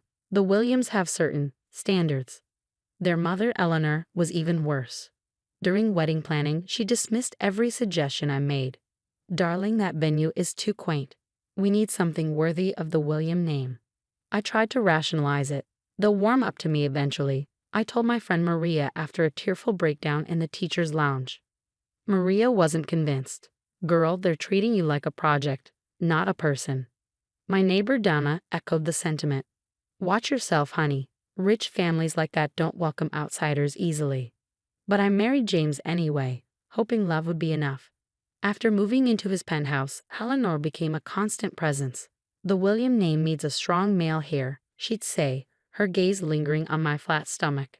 I feel it. You'll give us a boy. When I finally got pregnant, Eleanor took over everything. She'd barge in unannounced with catalogs of baby clothes, all blue, neutral colors. Nonsense. We know it's a boy. Then I found the bank statements. James had been sending massive amounts of our money to his family. It's just family obligations, he snapped when I confronted him. Mother says we need to support the William legacy. That's our savings, James. Our money is family money, Diana. You need to understand how things work here.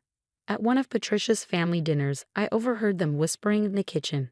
She's still so common, Patricia said. Teaching children, a real William wife should be on charity boards, not grading papers. She'll learn, James replied casually. We'll mold her. I touched my growing belly, dread settling in. What had I married into? Maria and Dana became my only refuge. You're stronger than you think, Dana said one late night. Don't let them dim your light. But the pressure kept mounting. My blood pressure was dangerously high during pregnancy, yet Eleanor's focus never shifted. At every doctor's visit, she grilled the staff. Doctor, any updates on the baby's gender? Mrs. William, we need to prioritize your daughter-in-law's health, my doctor replied firmly. Eleanor waved her off. The gender is critical for family planning. James was no help. Between work, endless family meetings, and vague excuses, I was often left alone. One morning, I sat in the waiting room, exhausted and dreading Eleanor's inevitable interference. She arrived unannounced, as usual. I told James I'd handle this appointment. He has important matters to attend to, she said dismissively. I'd rather have my husband here, I replied, barely concealing my frustration. Don't be difficult, Diana. The family comes first. The ultrasound technician began the scan. There's your baby, she said, smiling. And congratulations. It's a girl. Tears of joy streamed down my face. But Eleanor's expression hardened. The ride home was painfully silent until she called Patricia. Disappointing news. We'll need to discuss. Options. That evening, while making tea to calm my nerves, I noticed James's phone on the counter. A message from Patricia popped up. Mom's right. Diana needs an attitude adjustment. This girl's situation isn't ideal. My hands shook as I scrolled up. James' reply read, I know, Mom says we either show her the William way or cut our losses. Losses? My breath caught as I instinctively cradled my belly. This wasn't just a bad marriage, it was a trap. I thought work would be my escape. Eleanor ensured that even my work wasn't safe. She started showing up at Riverside Elementary, cornering my colleagues in the break room. Poor James is so worried. She'd sigh dramatically. Diana's been so emotionally unstable lately. The pregnancy has taken such a toll on her mental state. Before long, teachers I'd worked with for years began avoiding me. One day, I overheard whispered conversations in the hallway. Did you hear? Apparently, she's having episodes at home. I heard Eleanor say they're worried about her teaching. She's not handling the pregnancy well at all. Such a shame. By my 8th month, my blood pressure was dangerously high. My doctor was adamant. Mrs. William, you need complete bed rest. Your readings are alarming. But Eleanor waved the advice off. There's a crucial charity gala this weekend. The William family must be represented. Weakness isn't a William trait. Mother. I protested weakly, the doctor said. I raised 2 children without all this coddling, she snapped. You'll be fine. I tried reaching out to Maria, desperate for support, but Patricia intercepted her attempts to visit. Diana's far too fragile for guests, Patricia would lie. Doctor's orders. But I just saw her leaving for a family function, Maria protested. Family is different, Patricia said smugly. We know how to handle her condition. The night I went into labor, 3 weeks early, I called James 17 times. When he finally arrived, the stench of whiskey and stale casino smoke clung to him. Eleanor and Patricia strutted in behind him, their presence suffocating. We'll handle everything, Eleanor announced to the delivery room staff. The William family has a very specific way of doing things. But my birth plan. I protested weakly. Darling, those plans are for common people, Eleanor said, dismissing me with a wave of her hand. We know what's best. James, please, I begged, reaching for him. But he stepped back, his eyes glued to his phone. Through the pain of contractions, I realized with crushing clarity that I was utterly alone in a room full of people who were supposed to be my family. After 20 hours of grueling labor, my daughter Emma was born at 3:47 a.m. Tears of joy streamed down my face as I reached for her. But Eleanor was already on the phone. Yes, it's unfortunate. A girl, just as we feared. No need for congratulations. James stood at the window, his back to us, while Patricia smirked in the corner, her fingers flying across her phone. #family disappointment, she muttered under her breath. Can I hold my baby? I asked weakly. Better let us clean her up first, a nurse said hesitantly, but Eleanor intercepted. Catherine needs rest. The next day was a waking nightmare. Every time I pressed the call button, the nurses delayed their responses. One even said coldly, we heard you're having a difficult time adjusting. I just need help with breastfeeding, I pleaded. Perhaps formula would be better, she replied. Your mother-in-law mentioned you're quite emotional. By discharge time, I was desperate to leave. James appeared briefly, disheveled in a wrinkled suit. Urgent business at the office, he mumbled. Mother will handle everything. James, please, don't leave me, I begged. Stop being clingy, Catherine. It's not attractive, Eleanor snapped. We'll be back shortly. Hours passed. Emma was crying, and no one came. Finally, a nurse entered. Ma'am, we need this room for incoming patients. But my family is coming back, I protested. That's not what Mrs. Williams Sr. told us. She said you'd arrange your own transportation. I don't have my phone or wallet. Not our concern, ma'am. Please vacate the room. Clutching Emma to my chest, I walked into the biting January wind, still in my thin hospital gown. We had to walk 3 miles before someone stopped. Oh my God, are you okay? A woman called out, rushing toward us. I'm Lisa. Are you seriously walking after just giving birth? I don't have a choice, I stammered. Like how you don't. Get in the car. Lisa drove me home, glancing at me in the rearview mirror with concern. This isn't right. Do you have someone to call? They took my phone for safekeeping. Once home, Lisa helped settle Emma and left me her number. Call me, I mean it. The next day, Maria stormed in with hospital security footage. Look what I found, she hissed. Your mother-in-law paid the nurses to ignore you.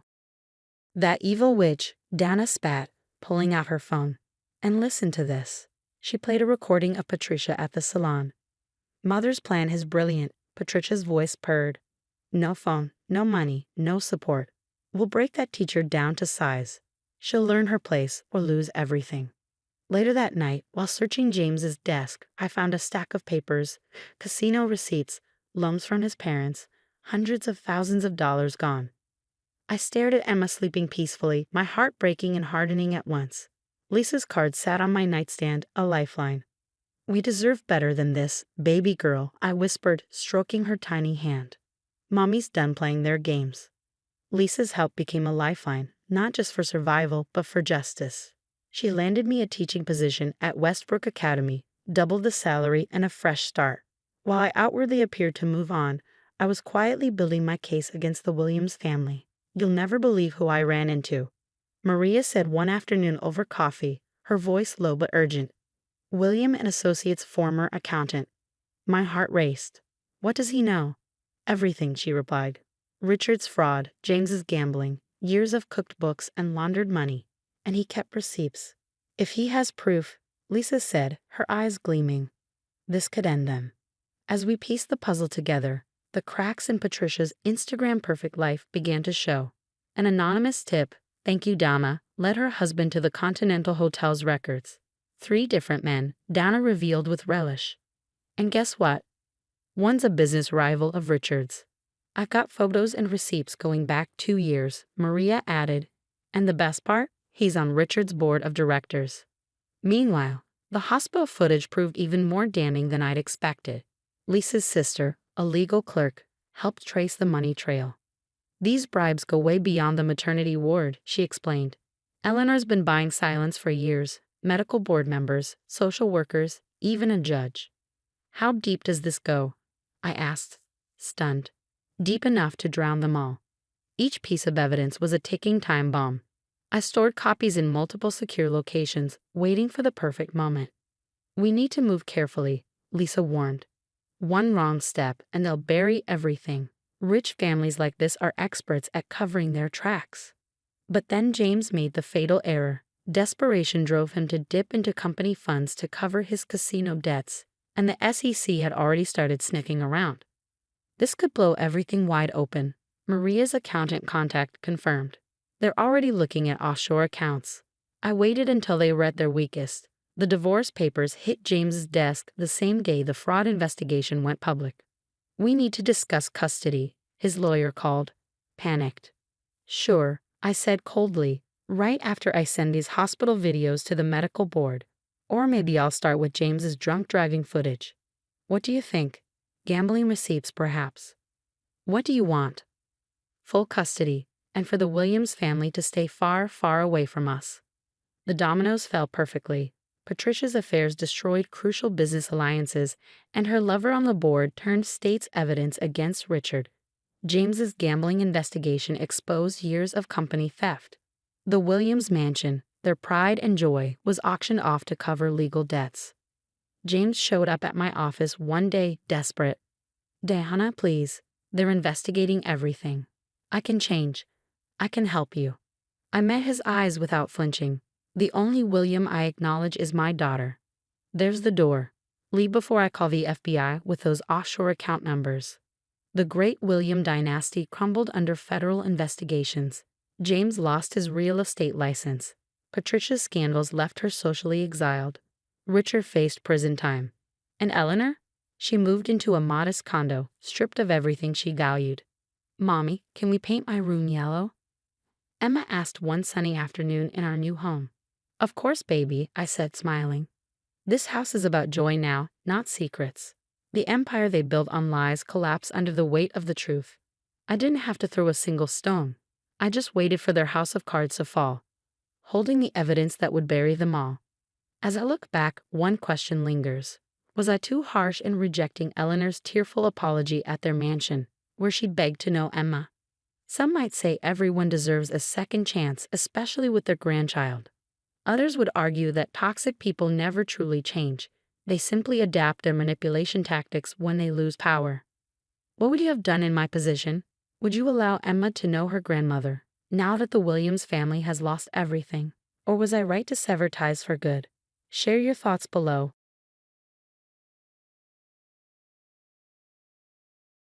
Hello, everyone.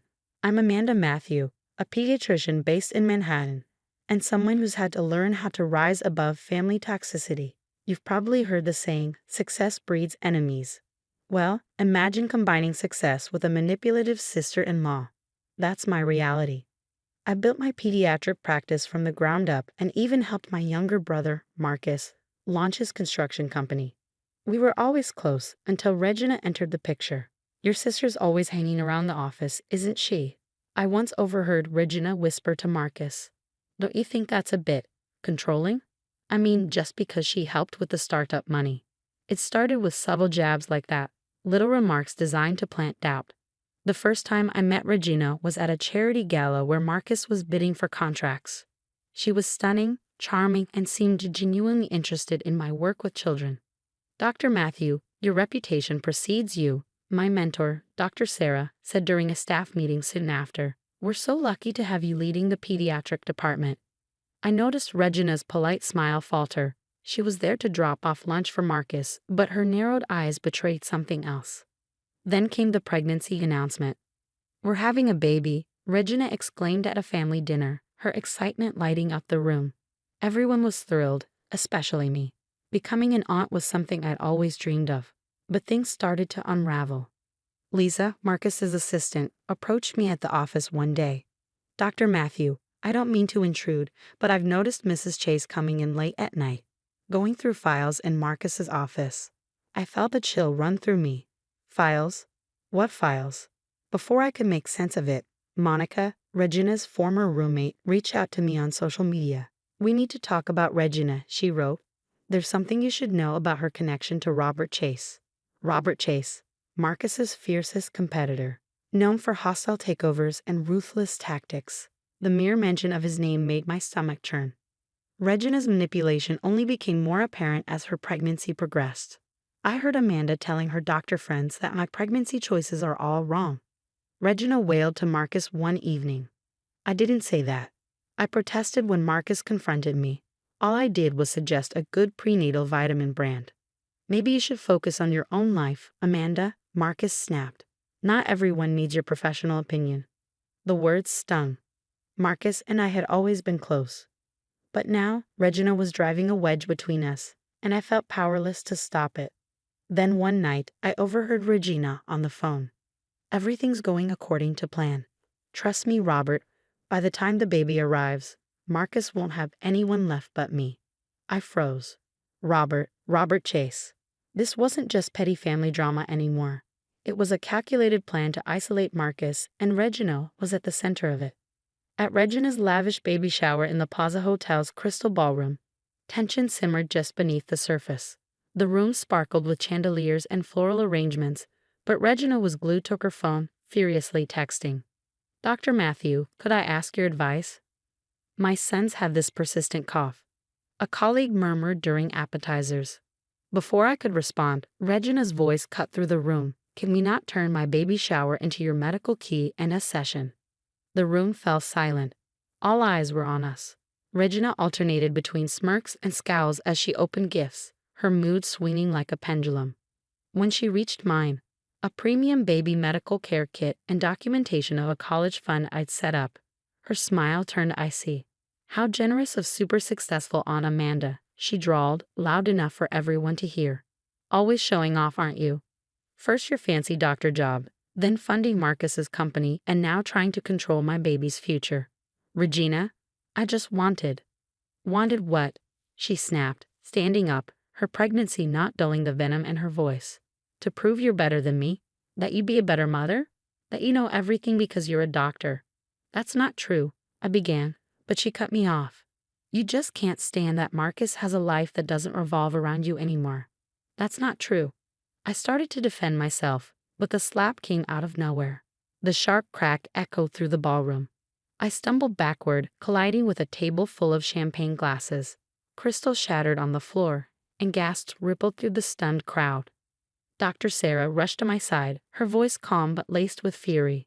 I'm documenting this assault right now. That kind of force could have seriously injured her. Stay out of this, Regina screamed, her face contorted with fake indignation. She's been trying to ruin everything since day one. Acting all perfect, pretending to care about my baby while spreading lies about me. Marcus finally stepped forward, but not to help me. Amanda, I think you should leave, he said, his voice cold. You've upset her enough. I stared at him in disbelief. Marcus, please, there's something you need to know about Regina. No more of your paranoid accusations, he snapped. She's pregnant with my child, Amanda. And you can't stand not being the center of attention. Get out. Tears blurred my vision as security escorted me from the ballroom. Behind me, I could hear Regina's dramatic sobs and Marcus's voice soothing her.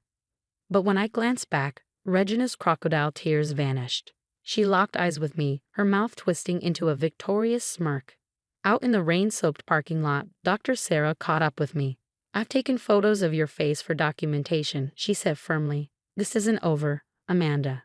My phone buzzed. A text from Monica. I saw what happened. Meet me tomorrow. You need to see something about Regina and Robert Chase. It's worse than we thought.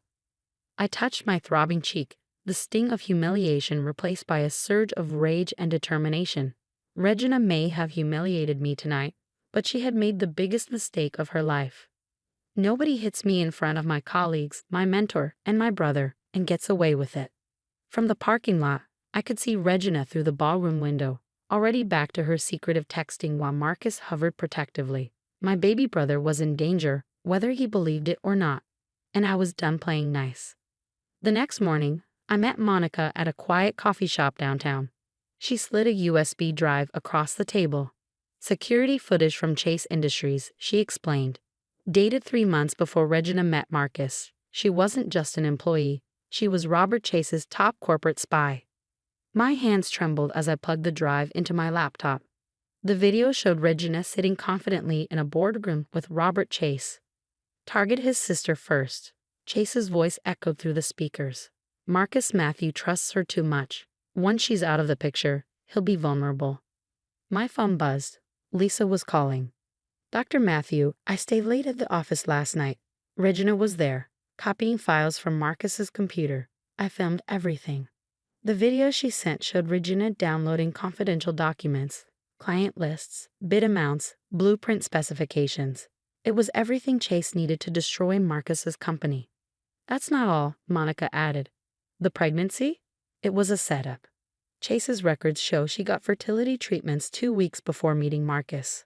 My stomach twisted as the pieces of this horrifying puzzle clicked together. Bank alerts flooded my phone. As a silent partner in Marcus's company, I could see irregular transfers. Regina had been siphoning funds into hidden accounts. Then, another text.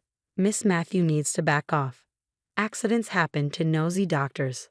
I dug deeper into Marcus's recent contracts, all mysteriously lost to Chase Industries. Each bid had been just slightly undercut, every project stolen with insider knowledge. She's sabotaging us. Regina's voice carried from Marcus's home office as I dropped off some documents he'd requested. Your sister's been feeding information to Chase. Why else would we keep losing contracts? But Amanda helped start this company, Marcus replied, his voice uncertain. Wake up. Regina shot back. She's a control freak.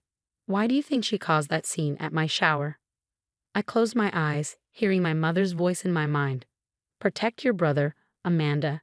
He trusts too easily. Another text buzzed. Final warning. Stay away from Marcus, or your patient's records might have unfortunate accidents. Lisa called again, her voice panicked. Dr. Matthew, Regina caught me filming her. She's threatening to frame me for corporate espionage. Send me everything you have, I instructed. Then get somewhere safe.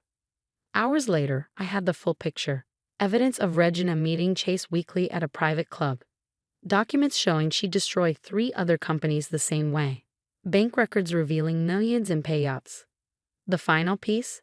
A recording from Monica, Regina and Chase laughing in bed together, plotting Marcus's downfall. Once this baby's born, he'll sign everything over to me, Regina purred. Poor, trusting Marcus. At least his sister won't be around to warn him. Just keep him isolated, Chase replied. The restraining order you're planning should handle his sister permanently. My blood boiled. They weren't just stealing Marcus's company, they were planning to ruin him completely. Another text popped up, meeting about your brother's incompetence tomorrow. The board's voting to remove him. Shame you can't warn him. The Amon Regina, you messed with the wrong sister. A thunderstorm raged outside when Marcus burst into my office after hours. His face was pale, his hand trembling as he held his tablet. Your phone syncs to the house Wi-Fi, right? His voice cracked with a mix of rage and disbelief. Regina forgot to disconnect from it. He thrust the tablet toward me. The screen lit up with hundreds of WhatsApp messages between Regina and Robert Chase. My stomach churned as I scanned them. Intimate photos, whispered schemes. And then, Regina's pregnant belly visible in several compromising shots with Chase. Look at this one, Marcus said, scrolling with tears streaming down his face. The message read, can't wait until this baby helps me take everything from this idiot. At least his controlling sister got what she deserved at the shower. Marcus, I'm so sorry, I began. No, he interrupted. I'm sorry. I didn't believe you. But now we're taking them both down. Over the next week, Marcus and I carefully orchestrated our plan. He played the devoted husband, feeding Regina fabricated details about a massive new development project. Baby, these plans for the new airport contract are incredible. Regina cooed over dinner, phone hidden discreetly under the table as she texted Chase. They won't stand a chance. Chase Industries swallowed the bait without hesitation. Millions were poured into preparing for a project that didn't exist, even pushing them to take out massive loans. Regina's insider information had always been flawless. Why doubt it now? The trap was set. The day Chase Industries announced their bid, Marcus struck back. At an emergency board meeting, he presented everything. Regina's espionage, the affair, and her schemes. And here's footage of her assaulting my sister at the baby shower, Marcus declared, his voice booming through the boardroom. Within hours, the fallout was catastrophic. Chase Industries' stock plummeted. Reporters picked up the story, and Regina's phone exploded with calls from furious investors and curious journalists. Her perfect facade shattered. You ruined everything. Regina screamed outside the courthouse days later, moments after Marcus filed for divorce. That baby was my ticket to. She stopped mid-sentence, realizing reporters were filming. But it was too late. The revelations came fast and furious. The fertility treatments before she even met Marcus, the sham marriage, the espionage scheme. Chase Industries teetered on the edge of bankruptcy while Regina's social circle evaporated overnight. 6 months later, I sat beside Marcus at a charity gala hosted by my medical practice. A news ticker rolled by on the screen nearby. Former corporate spy Regina Matthews sentenced in multi-million-dollar fraud case. Dr. Sarah, my assistant, approached with a smirk. Regina called again. Says she's desperate to apologize. Marcus and I exchanged amused glances. Tell her congratulations on the prison pregnancy program, I replied, sipping my wine. I hear they have excellent prenatal care. The next day, the headline said it all. Chase Industries assets sold off. Matthew Construction expands nationwide. Disgraced couple faces decades behind bars. I smiled to myself. Mom would be proud. I protected Marcus just as I promised her I would. Regina learned the hard way, never underestimate a sister's love or her capacity for revenge. What would you do if you discovered your pregnant sister-in-law was a corporate spy plotting to destroy your family? Would you quietly gather evidence like I did, or confront her head-on? The hardest part wasn't catching Regina. It was watching my brother fall for her manipulation, even as she isolated him from those who loved him most. Have you ever dealt with a toxic person who tried to turn your family against you? How did you expose them? Share your story in the comments below. For more tales of standing up to manipulators and watching their plans crumble, hit subscribe and turn on notifications. New stories drop every week because sometimes the best revenge is letting karma do its job while you rise above it all. See you in the next video.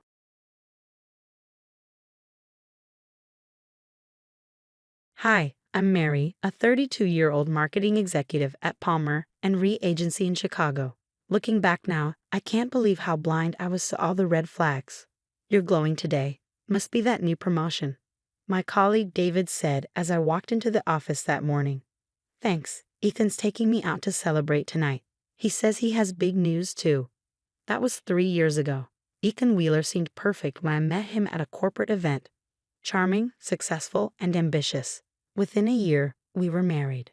He was a software developer at Thomson Tech, earning a solid salary. Our first year together felt like a dream. Weekend trips, fancy dinners, and endless plans for the future.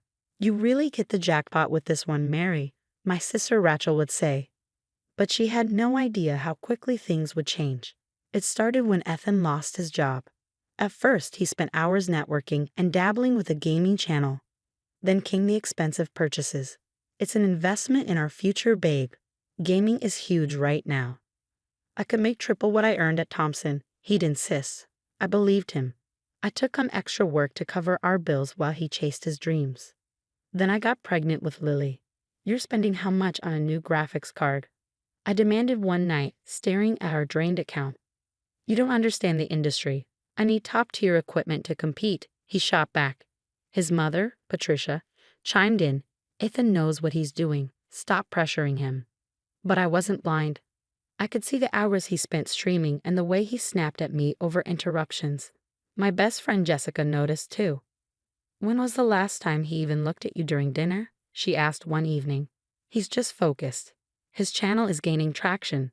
I defended him, though the cracks in my voice betrayed me. Focused? Mary, he screamed at you yesterday because you asked about the electric bill. The night Lily was born, Ethan was in the middle of a tournament.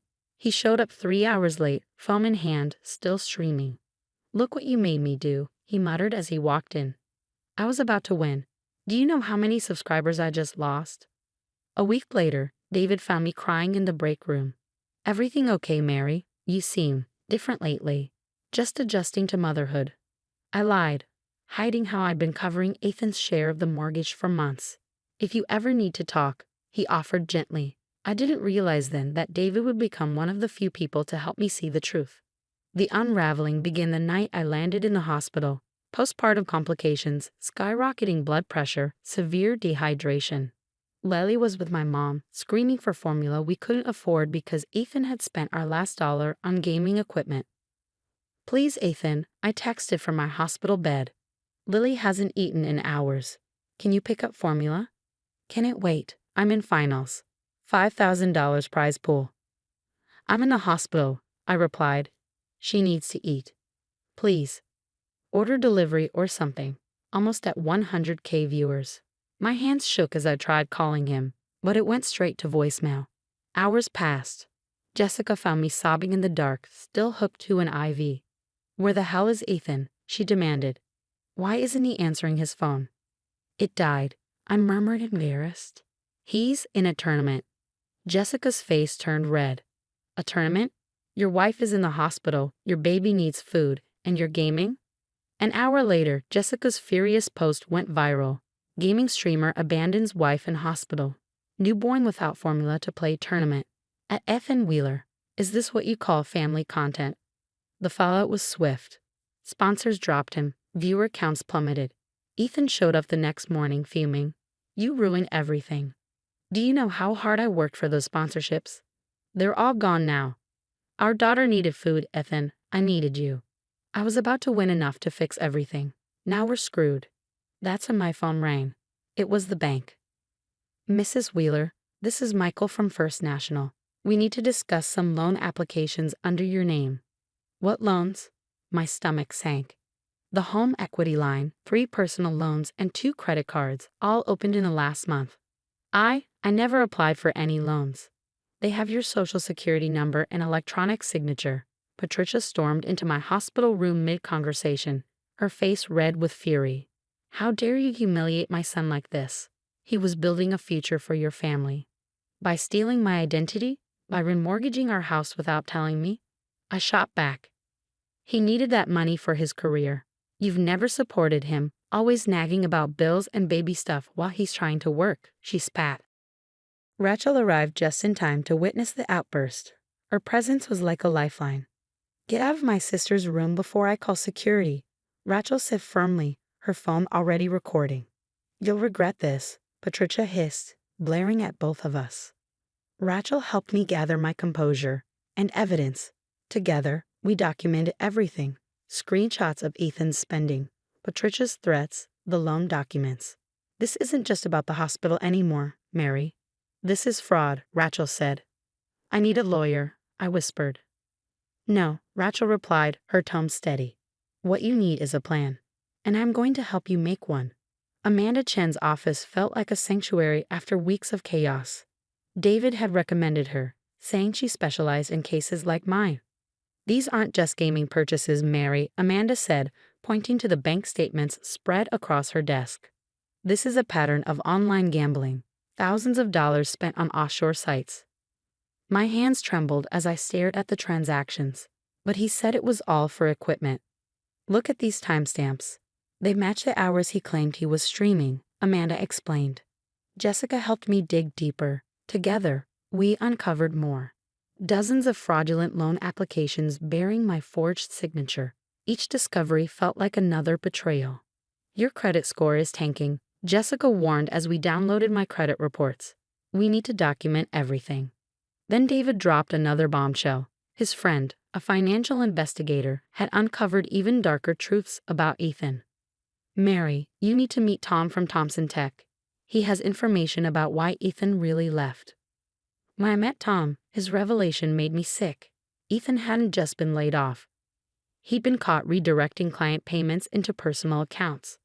They didn't press charges, I asked, horrified. Bad publicity, Tom said. But I kept copies of everything. I always knew he'd do it again. At home, things only got worse. My jewelry began disappearing, including heirlooms from my grandmother. Where's my sapphire necklace? I confronted Ethan one night. Had to pawn it. We need money since you ruined my streaming career. That was my grandmother's, I said, tears welling up. Should have thought about that before you destroyed everything, he sneered. I started quietly preparing my escape. I rented a storage unit and began moving important documents and irreplaceable items. Jessica helped me open a new bank account at a different bank. He's going to notice eventually, she warned. By then, I'll be ready, I replied. Patricia's threats grew more aggressive. She cornered me in a grocery store parking lot. If you leave him, I'll sue for grandparent rights, she snarled. You'll never keep Lily from us. I pressed record on my phone. Are you threatening me, Patricia? I'm promising you, she said. Destroy my son's life, and I'll destroy yours. That night, Ethan had another meltdown when his gambling site locked his account. You think you're so smart, documenting everything. You think I don't see you sneaking around. He yelled, gripping my arm hard enough to leave bruises. You're hurting me. I cried, backing away as my phone recorded everything. You're nothing without me, he spat. Who's going to want a single mom with ruined credit? I glanced at Lily's crib, then at the bruise forming on my arm. She deserved better. We both did. David messaged me the next day. My investigator found something big. Ethan's identity theft goes beyond you, multiple victims. I met with Amanda again, showing her everything. The bruises, recordings, financial documents, and Tom's evidence. We have enough for criminal charges, Amanda said, but you mentioned wanting something else. I want him to lose everything like I did, but on his own terms. Then let's make a plan, Amanda said with a determined smile. Because right now, he's hanging himself with his own rope. We just need to make sure you and Lily are safely out of the way when it all comes crashing down. Looking at the evidence spread across her desk, I finally felt something I hadn't in years. Hope. At 3 a.m., Rachel whispered, Everything's loaded. Are you ready? I looked at my sleeping daughter, then at the house I'd once thought would be our forever home. Let's go. By sunrise, Lily and I were safely hidden at Jessica's cabin 3 states away. That's when the dominoes started falling. Thompson Tech's audit went public. They're pressing charges for the embezzlement, David texted. It's all over the gaming forums. Ethan's desperate calls flooded my blocked phone. His final stream was a meltdown for the ages. My wife set me up. She made me look like a criminal, he shouted. His viewers weren't buying it. Someone had leaked his gambling activity logs. You stole your wife's identity while she was in the hospital. Disgusting. Then came the twist I hadn't seen coming. The sweet hand of fate dealing its final cards. It was Kevin, Patricia's other son, who exposed her. Mom's been stealing from Grandma's retirement fund to cover Ethan's gambling debts, he revealed. Patricia faced charges for elder abuse, and her carefully curated facade crumbled. Meanwhile, Ethan's streaming accounts were banned for promoting offshore gambling sites to minors. Sponsors didn't just cut ties, they sued him for breach of contract. Jessica's updates were a mix of grim satisfaction and relief. The loan sharks caught up with him. He tried hiding at Patricia's, but they found him. But I wasn't focused on their downfall. I was focused on rebuilding. Amanda's meticulous evidence restored my credit, and my dedication at work didn't go unnoticed. We'd like to offer you the marketing director position, my boss announced. Your crisis management skills during your personal situation impressed the board. Lily thrived in our new life. No more walking on eggshells, no more drained bank accounts, no more daddy passed out at his gaming desk. Our home was finally filled with peace. Then, one day, the call came. Mary, please, Ethan's voice cracked over the line. I've lost everything. I'm living in Mom's basement. I can't even game anymore. They blacklisted me. I'm getting help for the gambling. I know I messed up. Please, give me another chance. I held the phone, steady and cold. Save it, Ethan. The dad who missed his daughter's first words for a gaming tournament. The husband who left his wife alone in a hospital bed. That wasn't messing up, that was who you are. I've changed, he pleaded. I'm trying to make things right. No, you showed me who you were. Now you get to live with it. I hung up, the weight of the past finally lifting. Today, I watched Lily graduate from prep school. She beamed, clutching her little diploma, the top of her class. My promotion had allowed us to buy a beautiful home, one that was truly ours, a safe haven. I'd heard through Jessica that Ethan was sentenced to 6 years for corporate theft and Patricia faced 5 for elder abuse. Their house had been seized to pay off gambling debts. At Lily's graduation party, Jessica handed me a drink. Any regrets? She asked. I smiled, watching Lily laugh with her friends, free from the tension that used to poison our home. Just one, I said. That I didn't leave sooner. Because my story wasn't about revenge, it was about justice finding its way. Ethan and Patricia had destroyed themselves. I simply made sure Lily and I weren't caught in the wreckage. Life isn't perfect, single motherhood is hard. But every morning, I wake up feeling peaceful, successful, and free. No more missing jewelry. No more overdrawn accounts. No more hiding bruises. Sometimes fate doesn't need your help. You just have to step out of its way and let justice take its course. Mommy, look at my diploma, Lily said, holding it up proudly. This is what winning looks like. Not a viral takedown, not revenge, just a happy little girl and her mom, building a better life. That's worth more than any gaming tournament prize. This story was an experiment to explore how betrayal unfolds, how someone who seems perfect can reveal their true nature when money and power are involved. Now I have some questions for you. When someone destroys you emotionally and financially like Ethan did, which hurts more? The betrayal itself or realizing the red flags you ignored along the way? Would you have stayed silent and gathered evidence, or would raw anger have driven you to expose them immediately? If you've lived through something similar, did you find that the person who hurt you eventually self-destructed without your intervention? Your stories matter. Share them below. Your experiences might help someone recognize the warning signs before it's too late. If this resonated, like and subscribe for more deep dives into toxic relationships and the road to justice.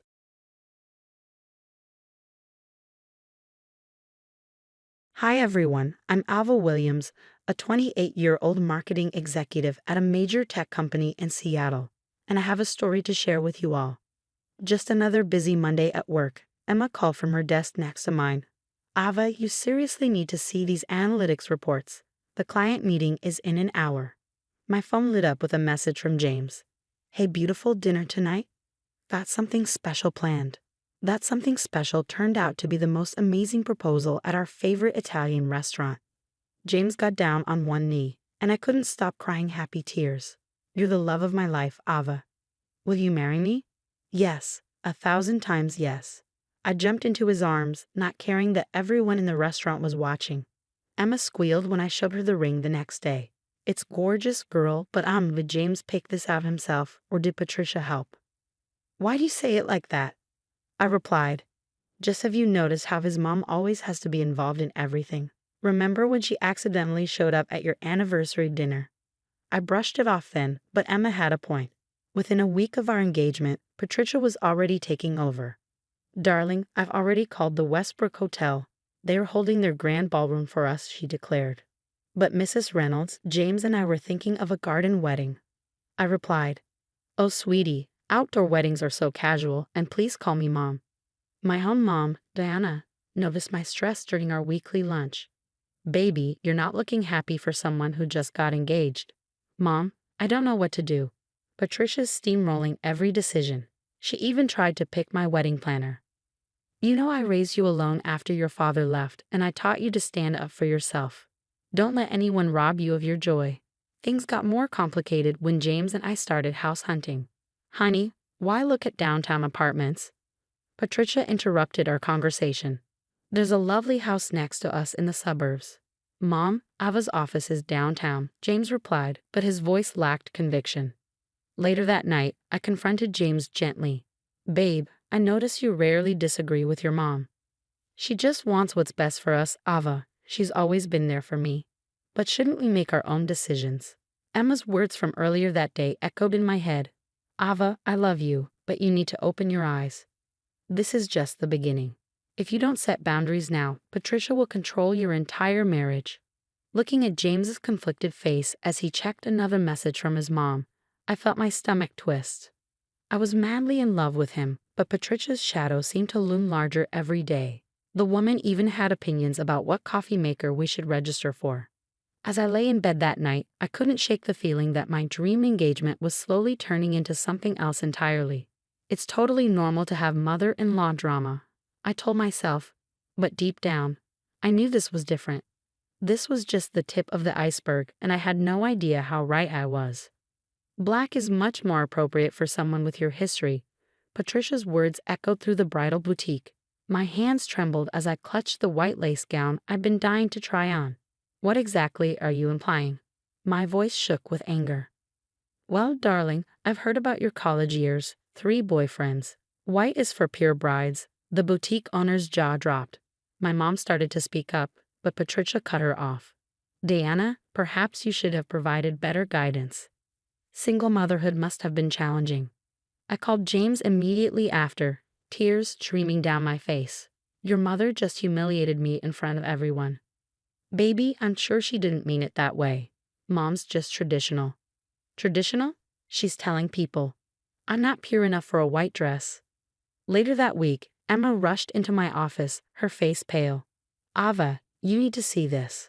I was double-checking the vendor contracts when I saw it. They're all canceled. What? How? Someone called, claiming to be your wedding planner. They used Patricia's email address. Emma explained, her voice shaking. My phone buzzed with a message from Robert, James's dad. Ava, we need to discuss the prenup Patricia suggested. It's just business. James and I had never discussed a prenup.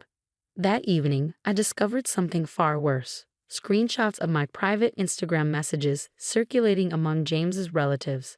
Messages from years ago, taken completely out of context. Did you see what Ava said to her ex in 2019? Patricia's group text read, James deserves better than someone so disrespectful. I confronted James. Your mother's spreading lies about me. She's just protective, Ava. Protective. She's monitoring my social media, canceling our vendors, and now this. The final straw came during the rehearsal dinner planning. Patricia was reviewing the guest list with the coordinator when I overheard her say, Oh, Diana William? No, she's not attending. Remove her. I stormed in. You're trying to uninvite my own mother. Well, dear, it's a sophisticated event. We need to maintain certain standards. I turned to James, desperate for support. Maybe we could compromise. Compromise? I snapped.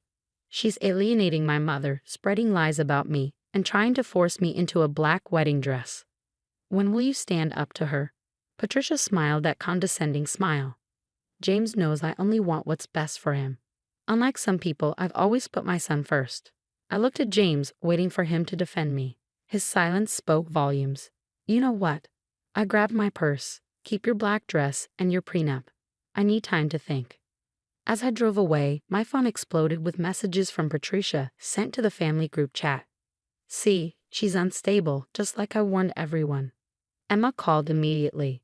Girl, this is beyond toxic. I've been doing some digging, and you won't believe what I found about Patricia. She slid a folder over to me. Look what I found digging through public records. My hands shook as I read through the documents. Patricia had been controlling the family's trust fund, limiting Robert and James's access while freely using it herself. Your father-in-law-to-be has to ask permission for his own money, Emma explained.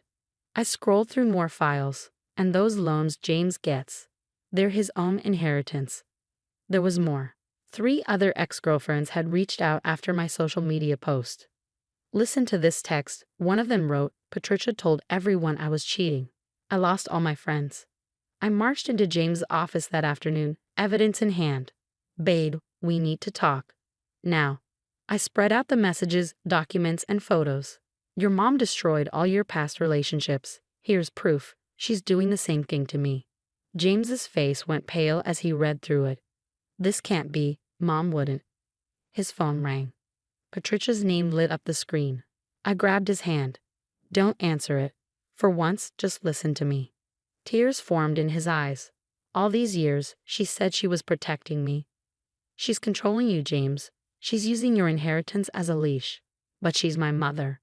Just then, my phone buzzed. It was the wedding venue. Is this Miss William? We received a cancellation request from your mother-in-law. What? No, don't cancel anything. James overheard and finally snapped. She's canceling our venue now without even asking us. That's not all. I pulled up the trust fund documents. She's been controlling your money, your relationships, your whole life. James slumped in his chair. I know she's difficult, but how do I just cut off my own mother? I'm not asking you to cut her off, I said softly. I'm asking you to stand up to her, to choose us. His phone kept ringing. Patricia again. I can't do this anymore, I whispered. Until you decide what you want, the wedding's postponed. Ava, please. No. I love you. James, I said, tears in my eyes, I can't be part of this. But I won't marry into this manipulation. She tried to force me into a black dress, spread lies about me, tried to exclude my mother, and now she's canceling our venue. Where does it end? Let me talk to her, James said softly. That's all you ever do, talk. She steamrolls right over you every time, I shot back. His phone buzzed again. This time it was a text from Patricia. Darling, I canceled that tacky venue. Mommy found something much better. James stared at the message, then at me. I could see the battle in his eyes. Decades of manipulation versus the truth staring him in the face. Choose James, I said quietly. But remember, if you let her win this time, you'll lose me forever. I walked out of his office, my heart breaking but my head held high. The ball was in his court now. Emma was waiting outside, her face lighting up when she saw me. You did the right thing. Look what else I just found about Patricia's charity foundation. Emma opened her laptop, showing me the numbers. The charity foundation's finances don't add up, she explained, pointing to suspicious transfers to offshore accounts, all authorized by Patricia. My phone buzzed again. It was James. Started therapy last week.